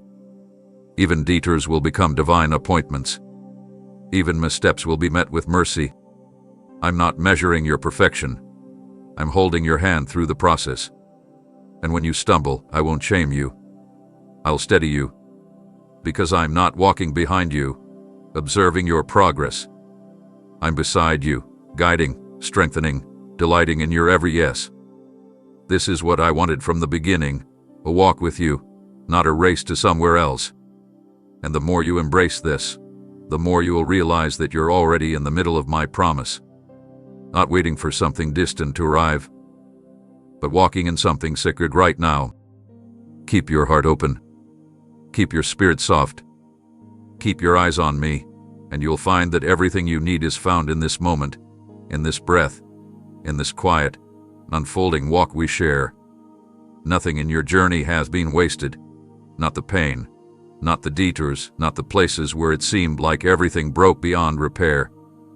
I've been gathering all of it, piece by piece, and what looked like ruin is now becoming the material I use to build something unshakable within you. You once asked why it had to happen that way. You pleaded for certain seasons to be erased. But now, as you remain in step with me, I am showing you how I've been turning every wound into wisdom, every tear into a testimony, every silence into a seed. You are beginning to understand that redemption is not just about rescue, it's about redefinition. I haven't just pulled you out of brokenness, I've redefined what those moments now mean. That's why the very things that once weakened you now serve as fuel for compassion, for discernment, for courage. When you speak, there is weight behind your words, not because you rehearse them, but because you lived them. And that's what carries power, not just having the right answer, but carrying my heart because you've met me in your own valley. I know it's hard to revisit the places where you bled. I know the memory of some moments still stings when you pass by them and fought. But I need you to know, I was there. Every second, Not absent, not silent in disinterest, but quiet in the way a surgeon is focused when working delicately. I wasn't ignoring your cries, I was working through them. I was planting endurance where weariness tried to settle. I was restoring dignity where shame tried to take hold. I was protecting your future even when you thought you had lost your way entirely. You didn't go through all that just to survive. You went through it so I could bring you out with something eternal. You now carry an authority that can't be mimicked, an unspoken depth that others will sense. They won't know all the chapters, but they'll feel the fire you walked through. And not just that you walked through it, but that you came out still full of love, still full of mercy, still willing to believe again, trust again, serve again. That is the miracle. That's the part of your story that reveals my fingerprints most clearly. Not just that you endured, but that you didn't let it make you hard. What used to be scars of regret are now becoming signs of healing. You no longer need to hide the places where you were once broken. I'm not ashamed of your past, so you don't need to be. When I redeemed you, I didn't just clean the surface, I rewrote the meaning of everything that led you here. You don't need to keep revisiting the past in fear or anger. And now, you'll begin to revisit it with understanding, with peace, with the ability to say, that may have shaped me, but it doesn't define me. Only Jesus does. I'm giving you eyes to see the treasure in what once felt like rubble. And not just for your sake, but so you can be a light to others still walking through the dark. You'll begin to notice that people will open their hearts to you, not because you have the answers, but because you carry safety. You carry grace. You carry the quiet strength that only comes from having been held by me through the storm. You'll minister not just through what you say, but through who you've become, a reflection of endurance, of restoration, of living hope. So don't hide your story. Don't edit the past to make it neater. Let me shine through every part. Let me speak through every chapter. Your testimony is not about your strength, it's about my faithfulness. And the more you share from a place of wholeness, the more others will begin to believe that healing is possible for them too. That's how I work, not just healing you, but using your healing to spark new beginnings for others. Deep walking, deep yielding. The deeper we go, the more I'll show you that nothing in your life has been meaningless. And every part of your story, even the ones you never thought I could use, I am using now. You could have retreated. You had every reason to close your heart and build walls. The wounds you carried were deep, and silence seemed safer than risking again. But instead, you chose to remain present. You kept showing up. You kept seeking me, even when your prayers were quiet groans. And now, what once felt like survival has become a sacred foundation for the sound I've placed inside of you. Not a loud sound, not a performance, but a voice that carries presence. A voice that moves slowly, but leaves an imprint. A voice that carries the fragrance of someone who has been with me in the fire and didn't leave bitter. I've entrusted this sound to you because I can trust what you will do with it. You don't need to fight to be heard. When your voice aligns with heaven, it echoes in places your feet have never even walked. The words I'm giving you in this season are not meant to impress. They are meant to mend. They will mend broken identities. They will quiet chaos in anxious hearts. They will pierce through confusion not because they are eloquent, but because they are born from communion. I am filling your mouth with truth wrapped in tenderness, power expressed in gentleness, clarity bathed in compassion. You're not just speaking truth, you're embodying it. That's why your life has had to go through layers of refinement. Because I didn't want your voice to be disconnected from your journey. What you say now carries a weight that only comes from living it. That's why when you speak, even those who don't know your story will feel something shift. Your words won't be coated in ego or fear. They'll be soaked in presence, saturated in grace. And that's what will make them different. That's what will make them last. But don't rush to release everything at once. I'll show you when to speak and when to hold silence. I'll teach you the rhythm of impact, not driven by urgency, but guided by discernment. Because not every moment is for expression.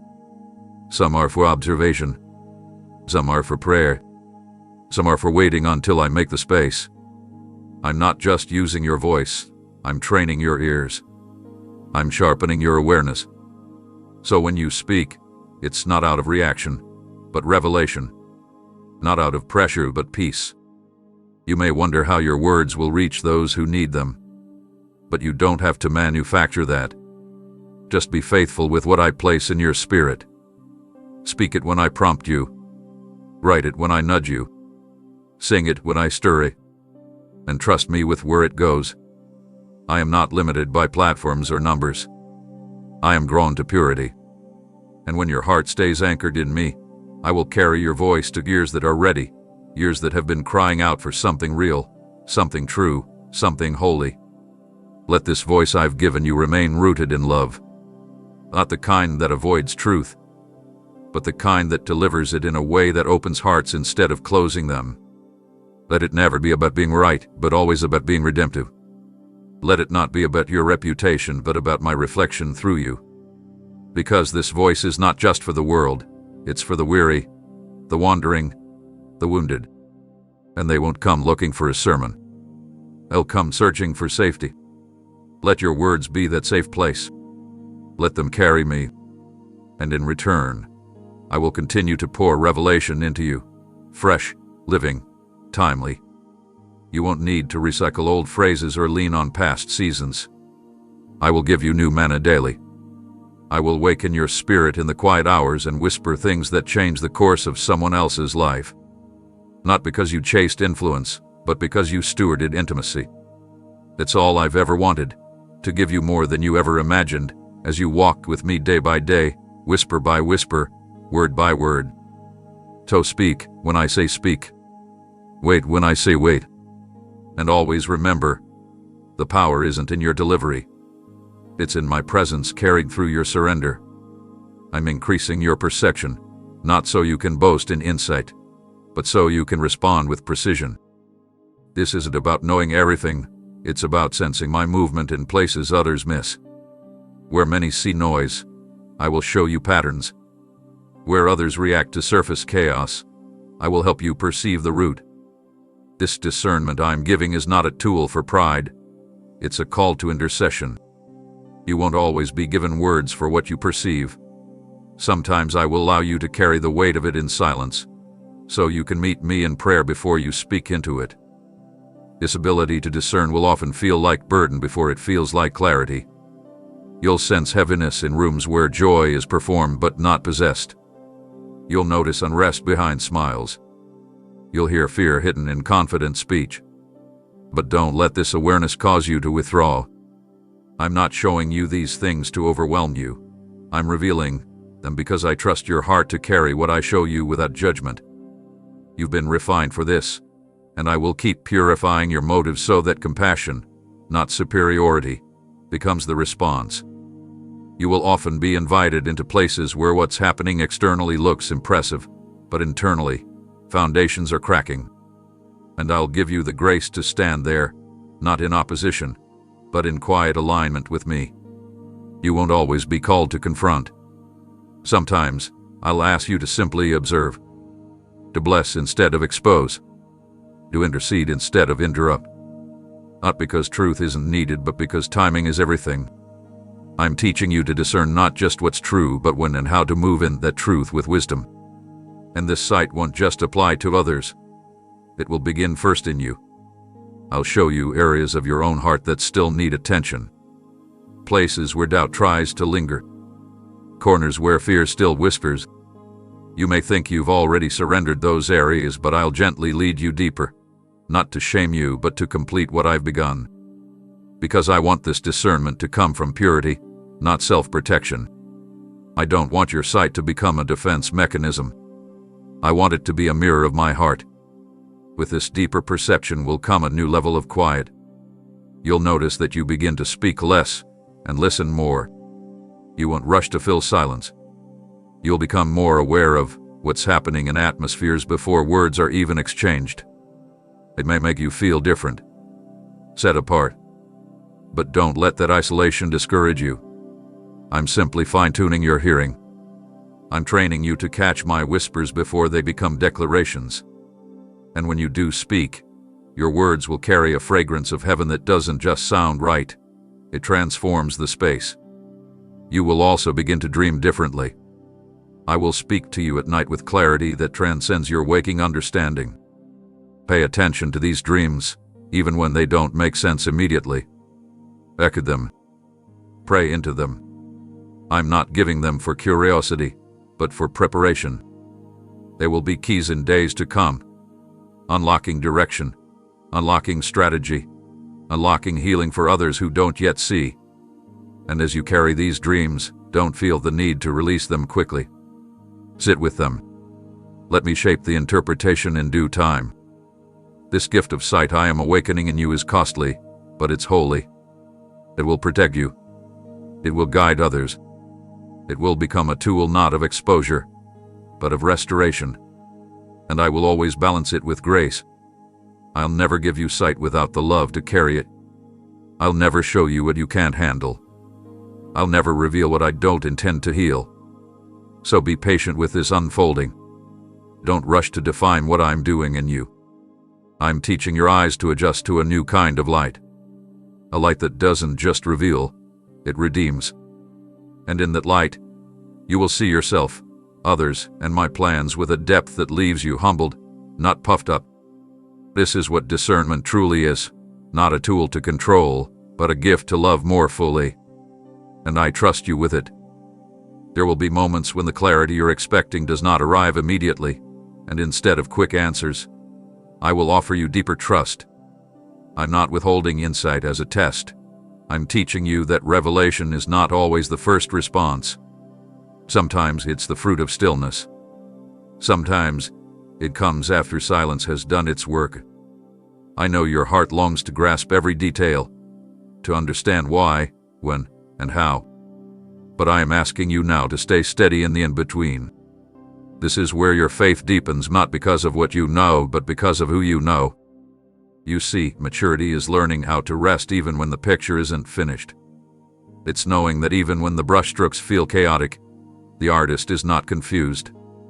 I have never lost track of a single piece of your story. And I am not just writing events, I am forming you into a vessel that knows how to carry my peace in the presence of mystery. You won't always get instructions before movement. There will be times I simply ask you to remain, in trust, in worship, in obedience, until what is unseen begins to unfold in my timing. This stillness is not inactivity. It is not passivity. It is alignment. It's the posture of someone who has nothing to prove, because they know they are being held. In stillness, you are not wasting time. You are becoming strong enough to carry weight without wavering. You are allowing roots to go deeper than the surface demands. And what's being built in those quiet spaces will become the strength others lean on in future storms. You'll be tempted in these moments to compare your journey, to look at others who seem to be moving faster, hearing more clearly, receiving more visibly. But don't let comparison rob you of the treasure I'm cultivating in the silence. Not all growth looks the same. Some of the most powerful foundations are laid in obscurity. Some of the most fruitful seasons begin with nothing to show. And while others chase visibility, I've invited you to chase me, the reward that never fades. As you sit with me in these uncertain spaces, I'll begin to teach you the language of my stillness. A peace that doesn't come from understanding, but from communion. The joy that rises not from what's changing around you, but from who remains unchanged within you. You'll learn that my presence is not a feeling that comes and goes. It's an anchor that holds, even when emotions shift. And that anchor will keep you from drifting when nothing around you makes sense. Eventually, clarity will come, but not on your schedule. It will come like morning light, gradual, steady, and impossible to rush. And when it arrives, you'll see why I asked you to wait. You'll understand why I whispered instead of shouting. You'll see the wisdom in every delay, every pause, every moment when I seemed distant but was actually closer than your breath. And that understanding will not make you proud. It will make you grateful. because you'll know that what you carry now was formed not through noise, but through nearness. And when others come to you desperate for clarity, you'll know how to lead them gently. You won't rush them. You won't give empty answers. You'll carry the kind of peace that can sit with questions without fear. You'll guide people not just by words, but by the stillness that surrounds you, the stillness born of trust that was tested and found unwavering.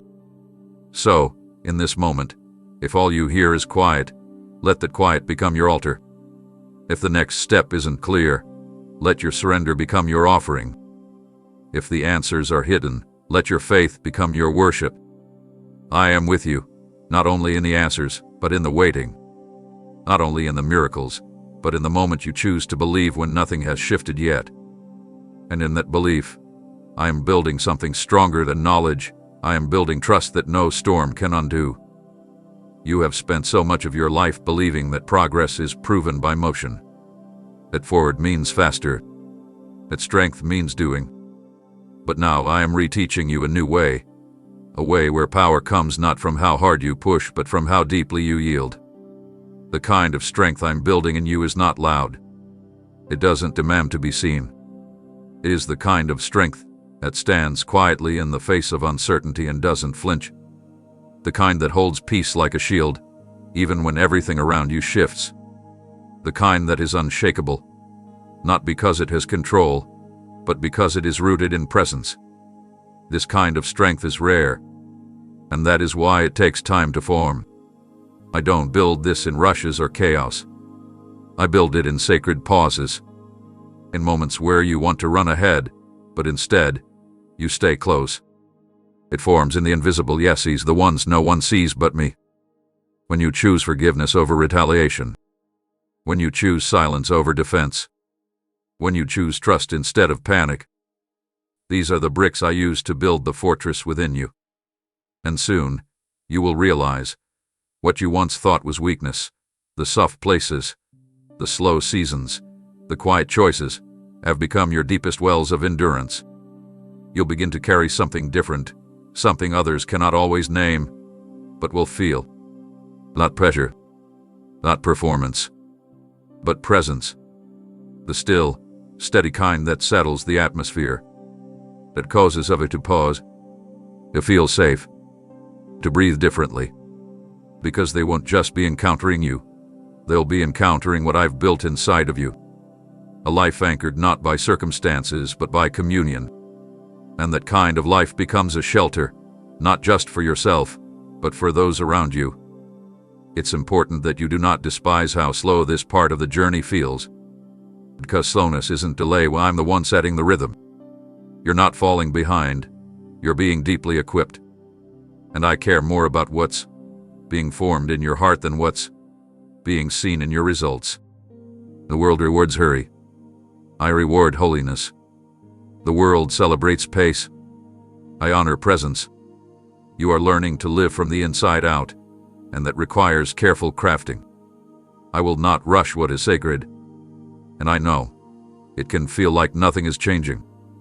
But I need you to understand, foundations never make noise when they are being laid. They form quietly, under the surface, far before anything is visible above. You are in a foundational moment, where I am pouring strength into your hidden places. And what I pour there will become the platform for everything I place on your life later. Don't overlook this. Don't rush past it. Don't minimize it because it feels small. What's growing underground right now will one day sustain what I place in the light. You're going to feel lighter soon, not because things suddenly get easier, but because the striving is going to fall off. You'll move from burden to buoyant, from tense to peaceful. Not because your circumstances have shifted, but because your center has.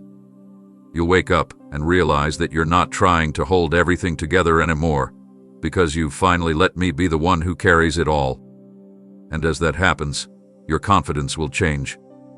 It won't be rooted in your preparation or your performance. It will rise from a place deeper than emotion, a quiet conviction that I am who I say I am, and I will do what I promised. That kind of strength can't be taught. It must be built. And that's exactly what I've been doing.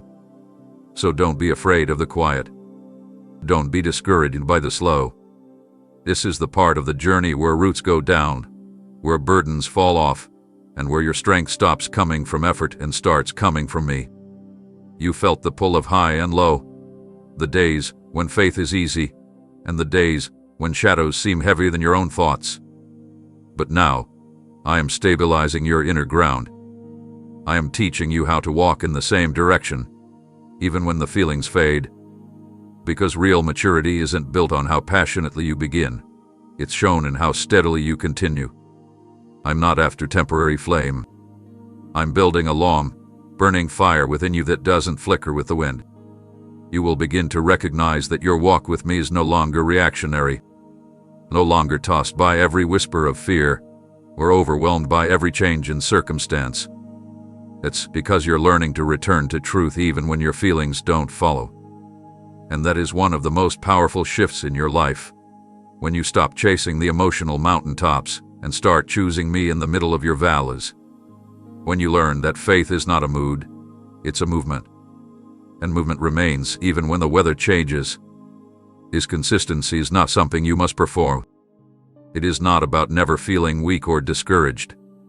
It is about where you return when those feelings arrive. And I see how you've begun to return quicker now. You no longer spiral like you used to. You no longer isolate like before.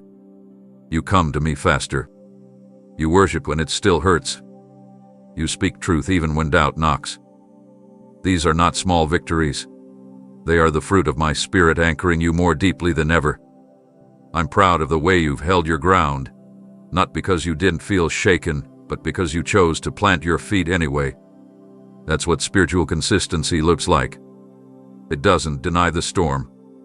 It stands anyway. It doesn't wait for ideal conditions. It grows roots regardless.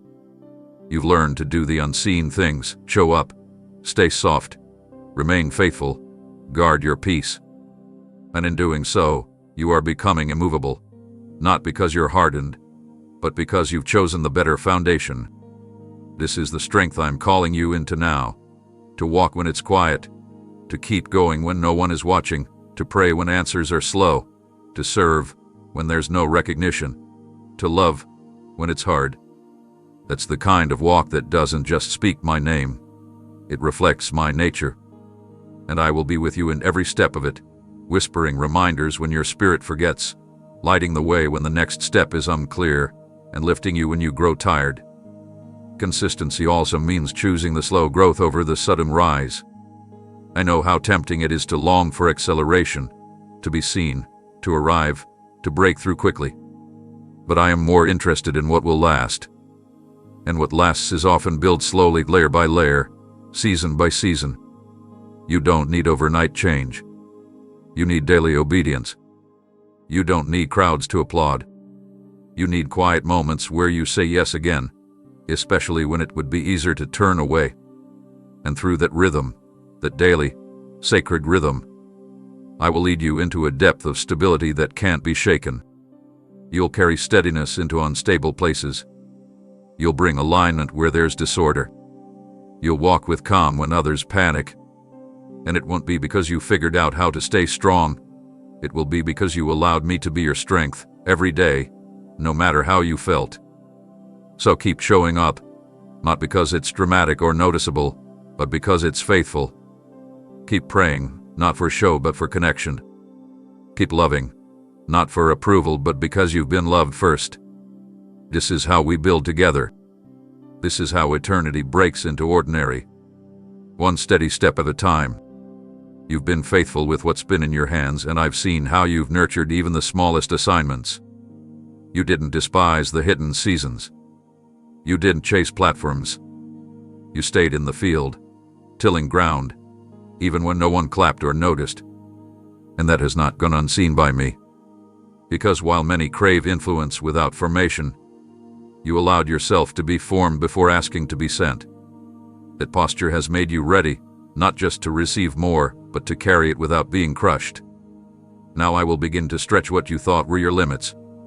Not by pressure, but by presence. I will begin to lead you into rooms you didn't imagine entering, into conversations you didn't expect to be part of, into tasks that feel beyond your comfort, but not beyond my grace. You might feel unfamiliar in these spaces at first, but you will come to see these are not accidents. These are answers. Answers to the prayers you whispered in secret. Answers to the growth you were willing to undergo when no one understood the process. I am not increasing your influence so that you can be elevated. I am increasing your capacity so that you can hold more of what I've poured into you. This isn't about addition, it's about expansion. Your spirit is expanding. Your heart is growing wider. Your endurance is becoming deeper. I'm not asking for more hustle. I'm inviting you to carry more of my heart, and that will require new strength, new wisdom, new surrender. This is why I had to walk you through seasons of refinement. Because now, what I release won't destroy you. It will reveal what I've planted in you all along.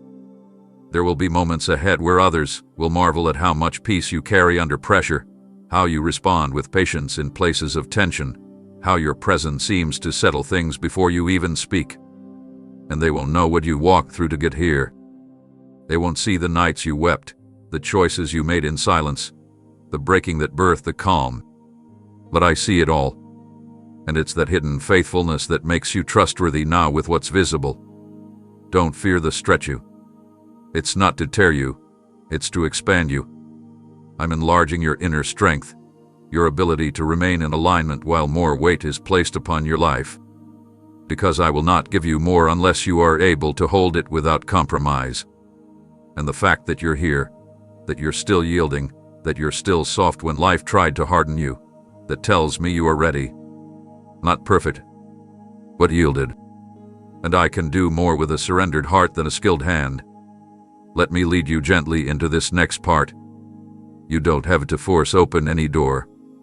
I will open what's meant for you, but I will also stretch your ability to sustain it.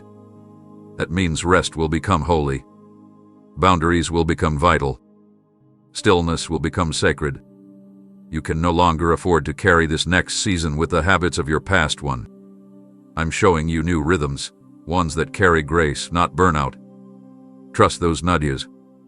When I call you to pause, don't resist. When I ask you to step up, don't hold back. Your capacity will expand with obedience, not effort. And when the weight feels heavy, remember, I never asked you to carry it alone. I increase your load, but I multiply your strength. You will not break. You will not bend under what I've built you to bear. Because this is not about striving upward. This is about growing outward, reaching more, loving deeper, influencing quieter but stronger. And every part of you will reflect my touch as you grow. You're not just being used. You're being unveiled. So breathe. Lift your eyes. This isn't too much. It's just new. And with me, new always means more of who you truly are coming into view. There are gifts within you that have lain dormant, not because they were forgotten, but because the time for their unveiling had not yet come. You sensed them in glimpses, faint impressions, quiet longings, sudden sparks, but you weren't sure how or when they would take form. That's because I've been protecting what you didn't yet know how to carry. But now, because your roots have gone deeper, I am breathing life into places within you that were waiting for permission to rise. These assignments won't look like what you've done before. They won't always follow familiar patterns, and you may feel unqualified at first. But that's part of the unfolding. You see, I never release the fullness of a calling all at once. I unveil it in layers, each one revealing more of who I made you to be. And these new assignments will call out a version of you that isn't brand new, but finally reveal. Not someone you're pretending to be, someone you've always been, hidden in me. As you begin stepping into these moments, you'll notice a shift in how you respond to unfamiliar tasks. What used to bring anxiety will now awaken anticipation. Not because you know all the answers, but because you know the one who's sending you. That trust, that awareness becomes the fuel that drives your yes.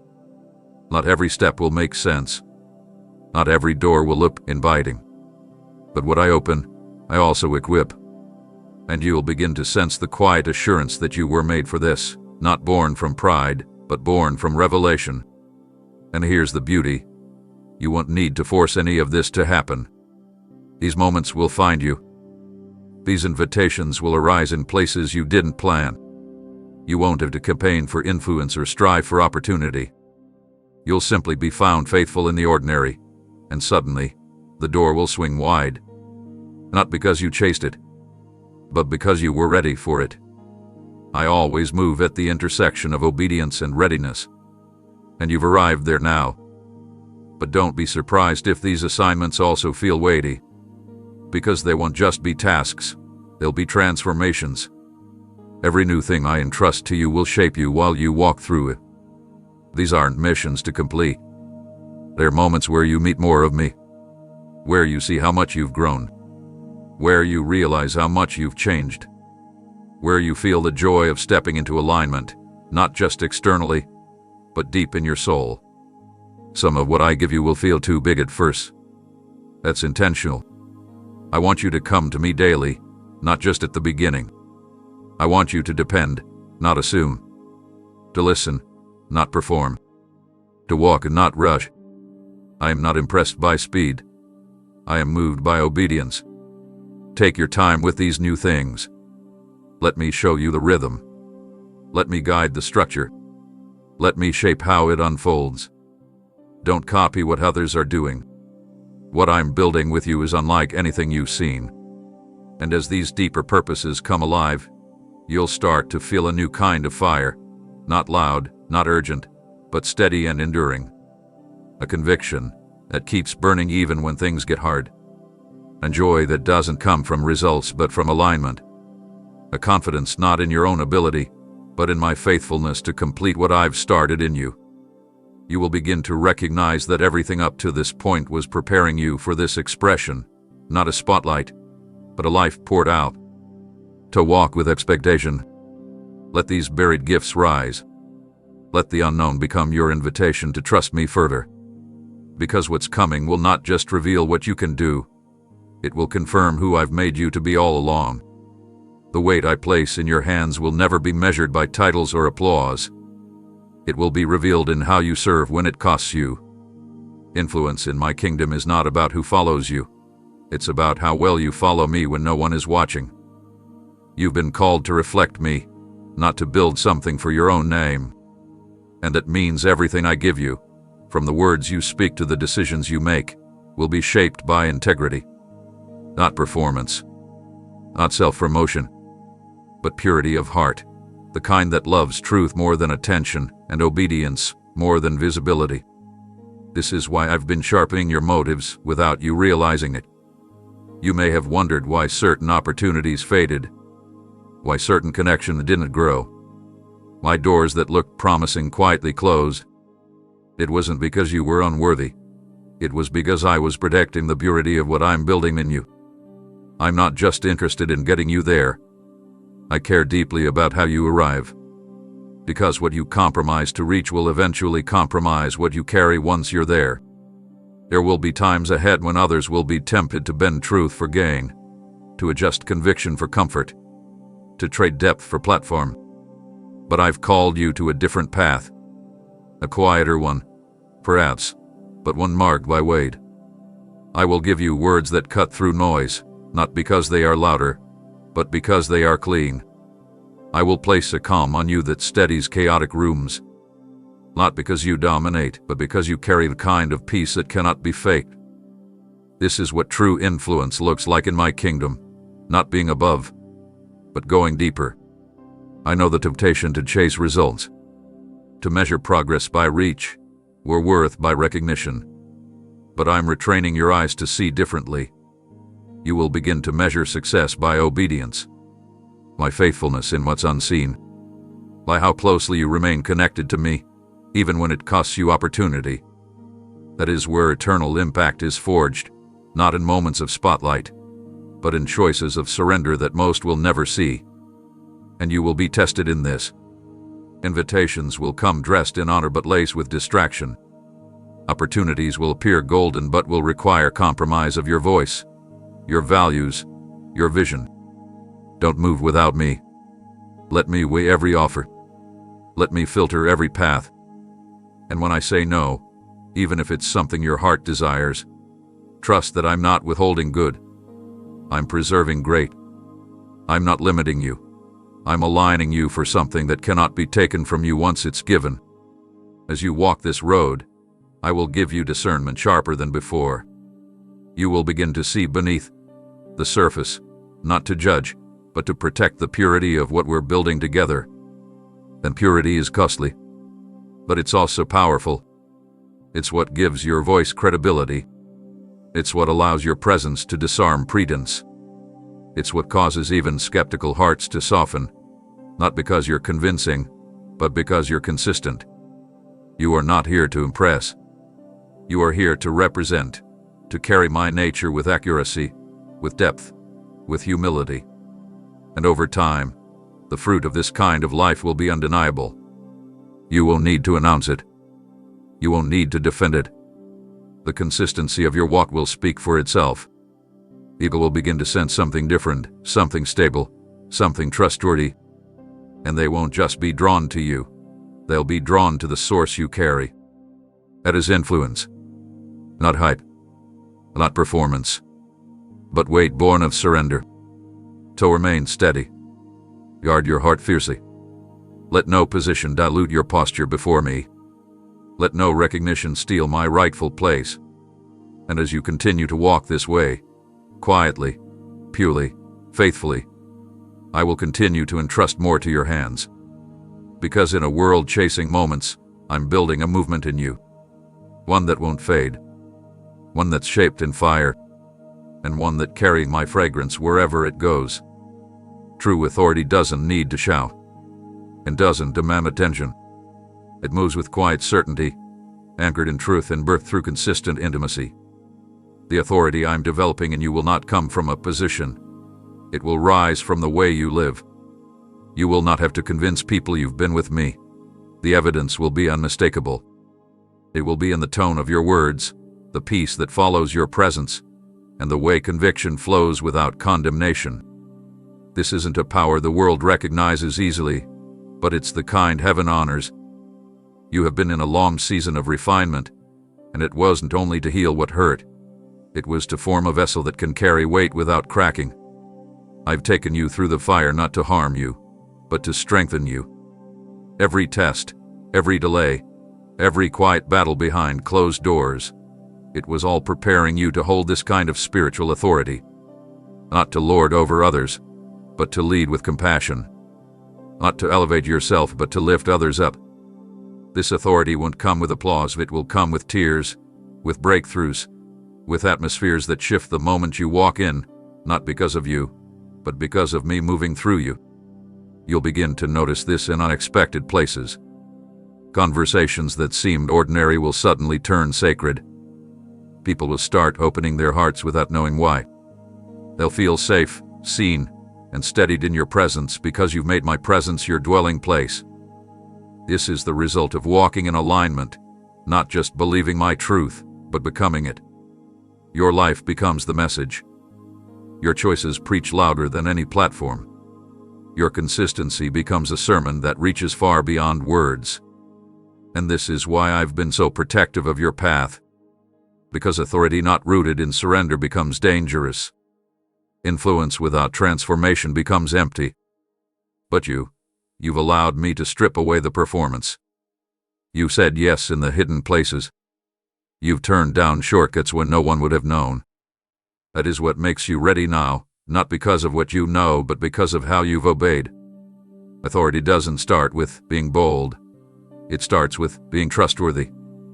There may be moments ahead where you feel the weight of this call, and it will feel heavy, not because you're doing it wrong, but because it matters deeply.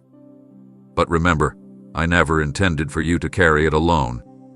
This authority doesn't come from striving. It flows from intimacy.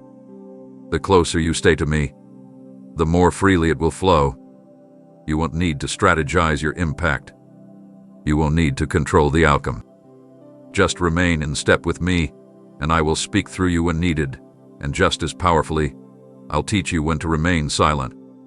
Some will not understand the shift happening in you.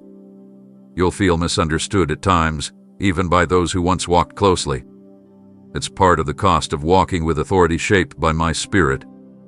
Don't be discouraged. You are not becoming distant, you are becoming distinct. And I will surround you with those who see it, who recognize the fragrance of heaven upon you, who walk with the same clarity and fire. You are not alone in this journey. I am raising others like you, ones who value obedience over approval, substance over spectacle. This is the season where you learn that influence fades, but authority endures. Platforms may rise and fall, but the oil of my presence on a surrendered life speaks long after the crowd is gone. That's what I'm giving you. Oil that lasts. Truth that cuts through. Grace that rebuilds. Love that doesn't waver. So walk forward with the authority I've placed in you, not because you feel ready, but because I've said you are. And with every step, I will confirm it. In open doors, in divine encounters, in lives changed not by you but by the weight of my glory you now carry without even trying. This next stretch of your journey isn't just about carrying more, it's about carrying it correctly. The weight I've placed within you is holy, and with it comes the sacred call to steward it with reverence. You are not being lifted for recognition. You are being positioned to reflect me in ways words can't capture. And to walk in this well, your spirit must remain low, not small in worth, but grounded in who your source is. For it is in that groundedness that I can increase what flows through you without it ever becoming about you. The world teaches that greatness is in how high you stand, but I have shown you that true greatness is in how deep your foundation goes. Your humility is not in hiding what I'm doing. It's in constantly returning to me, remembering that all fruit is rooted in intimacy, that nothing you carry is self-earned, that no opportunity arrived by human design. It has all been birthed through surrender, formed in the hidden hours, molded in moments when you chose me over everything else. This humility I'm teaching you now is different. It's not the false shrinking of your voice to make others comfortable. It's not the dismissal of what I've placed in you. It's the kind that walks boldly, while never forgetting who placed the path beneath your feet. The kind that stands confidently, not in your ability but in my sufficiency. The kind that gives honor away freely, never holding credit, always redirecting the glory back where it belongs. That's the kind of heart I can trust with much. And as your life begins to affect more people, whether near or far, you'll notice a deeper awareness stirring in your soul. You will sense the weight of your words, the impact of your presence, the responsibility of your example. But don't let that burden you. Let it bring you back to me more often. Let it remind you that the greater the reach, the greater the need to remain in step with me. Not because you will fail without it, but because you were never meant to carry any of this alone. Humility, in my kingdom, is not silence. It is clarity. It's knowing who you are, but never needing to prove it. It's walking into rooms without comparison, because your identity isn't tied to status. It's embracing influence without being owned by it. And I will give you grace to walk this out, not with fear of stumbling, but with freedom in knowing that I correct gently and lead faithfully. There may be voices that try to tempt you toward self-focus. Some may praise you louder than is healthy. Others may question what I've placed in you out of their own misunderstanding. In both situations, let your spirit stay anchored. Don't rise too high with their approval. Don't shrink too low from their doubts. Keep your eyes locked on me. I will remind you again and again, you are here by my design, for my glory, through my strength. And I delight in how you've responded to my invitation with reverence rather than entitlement. In this humility, you will find rest. You won't need to perform. You won't need to constantly assess your worth by visible results. You will walk freely, knowing that my pleasure in you has never been tied to what you accomplish, but to who you're becoming.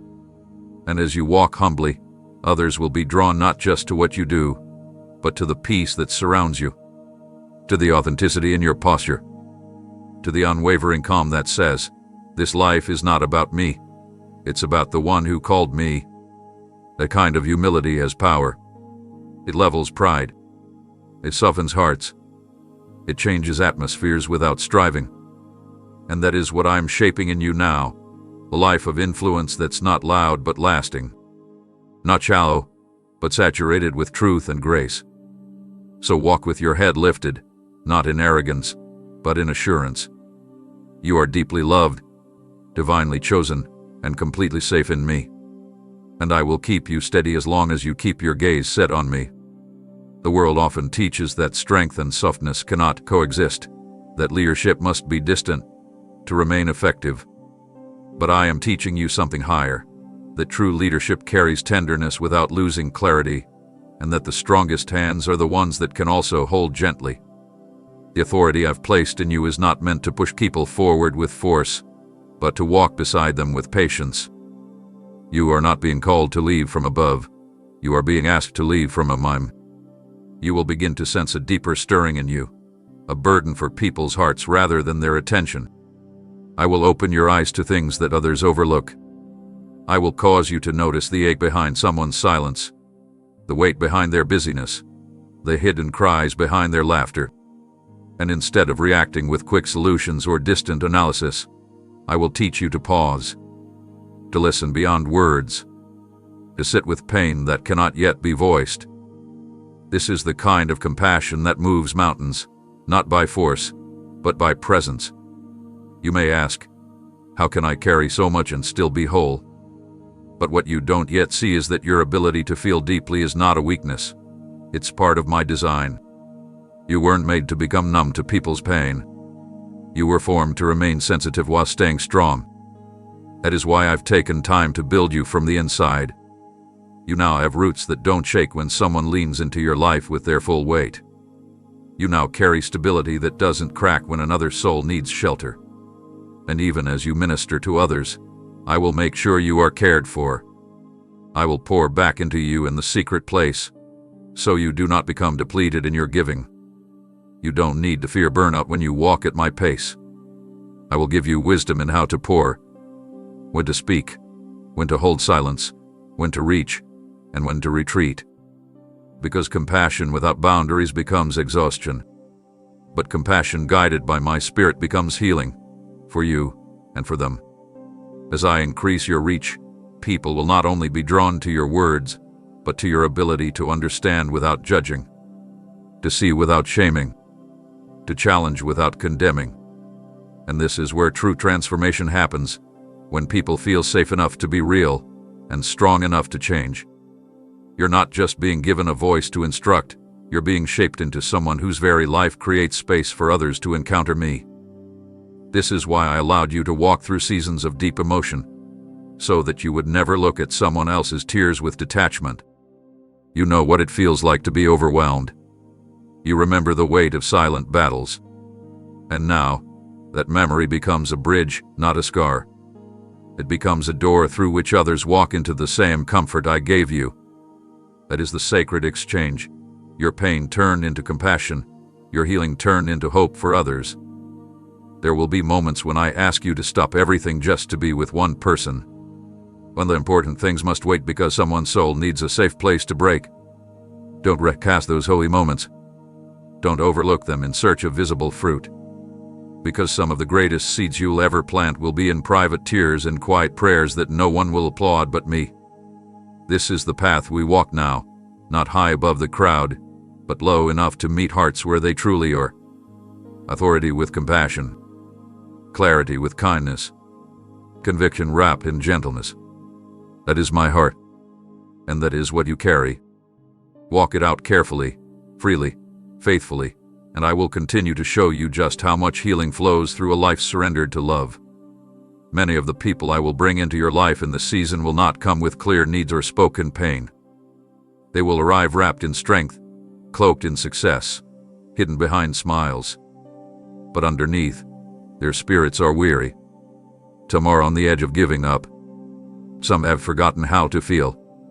Others have buried their hopes so deeply that they no longer believe resurrection is possible. And to those, I will send you, not to diagnose, but to dwell beside. Not to fix it, but to reflect me. What I've poured into you wasn't just for your survival. It was for moments like this. where your healing becomes a resting place for someone else's ache. You will start to recognize it not by what is said, but by what is sensed. You'll walk into a room and feel a weight that no one mentions. You'll be led to pause when others rush. And in those pauses, I will fill your silence with my presence. You don't need perfect words, you need a yielded heart. Because sometimes the deepest ministry isn't a message.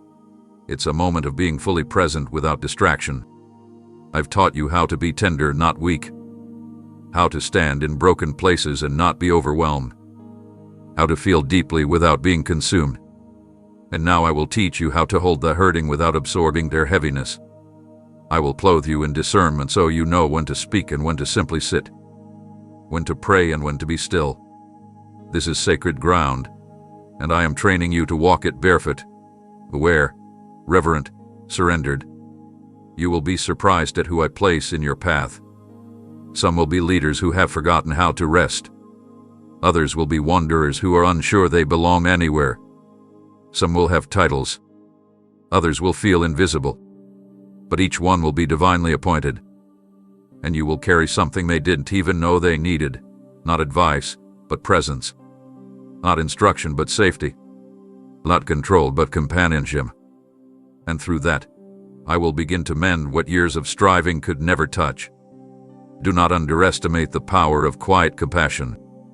It doesn't always feel effective. It rarely looks urgent. But it creates space for me to move. For me to soften what had been hardened. For me to bring tears where numbness has ruled.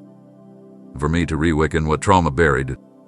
I move slowly in these places, and I need vessels who won't rush the process, who won't step ahead of me or try to force what only time and love can restore. This won't be a burden. It will be a joy. You'll begin to feel a flow, not of effort, but of grace.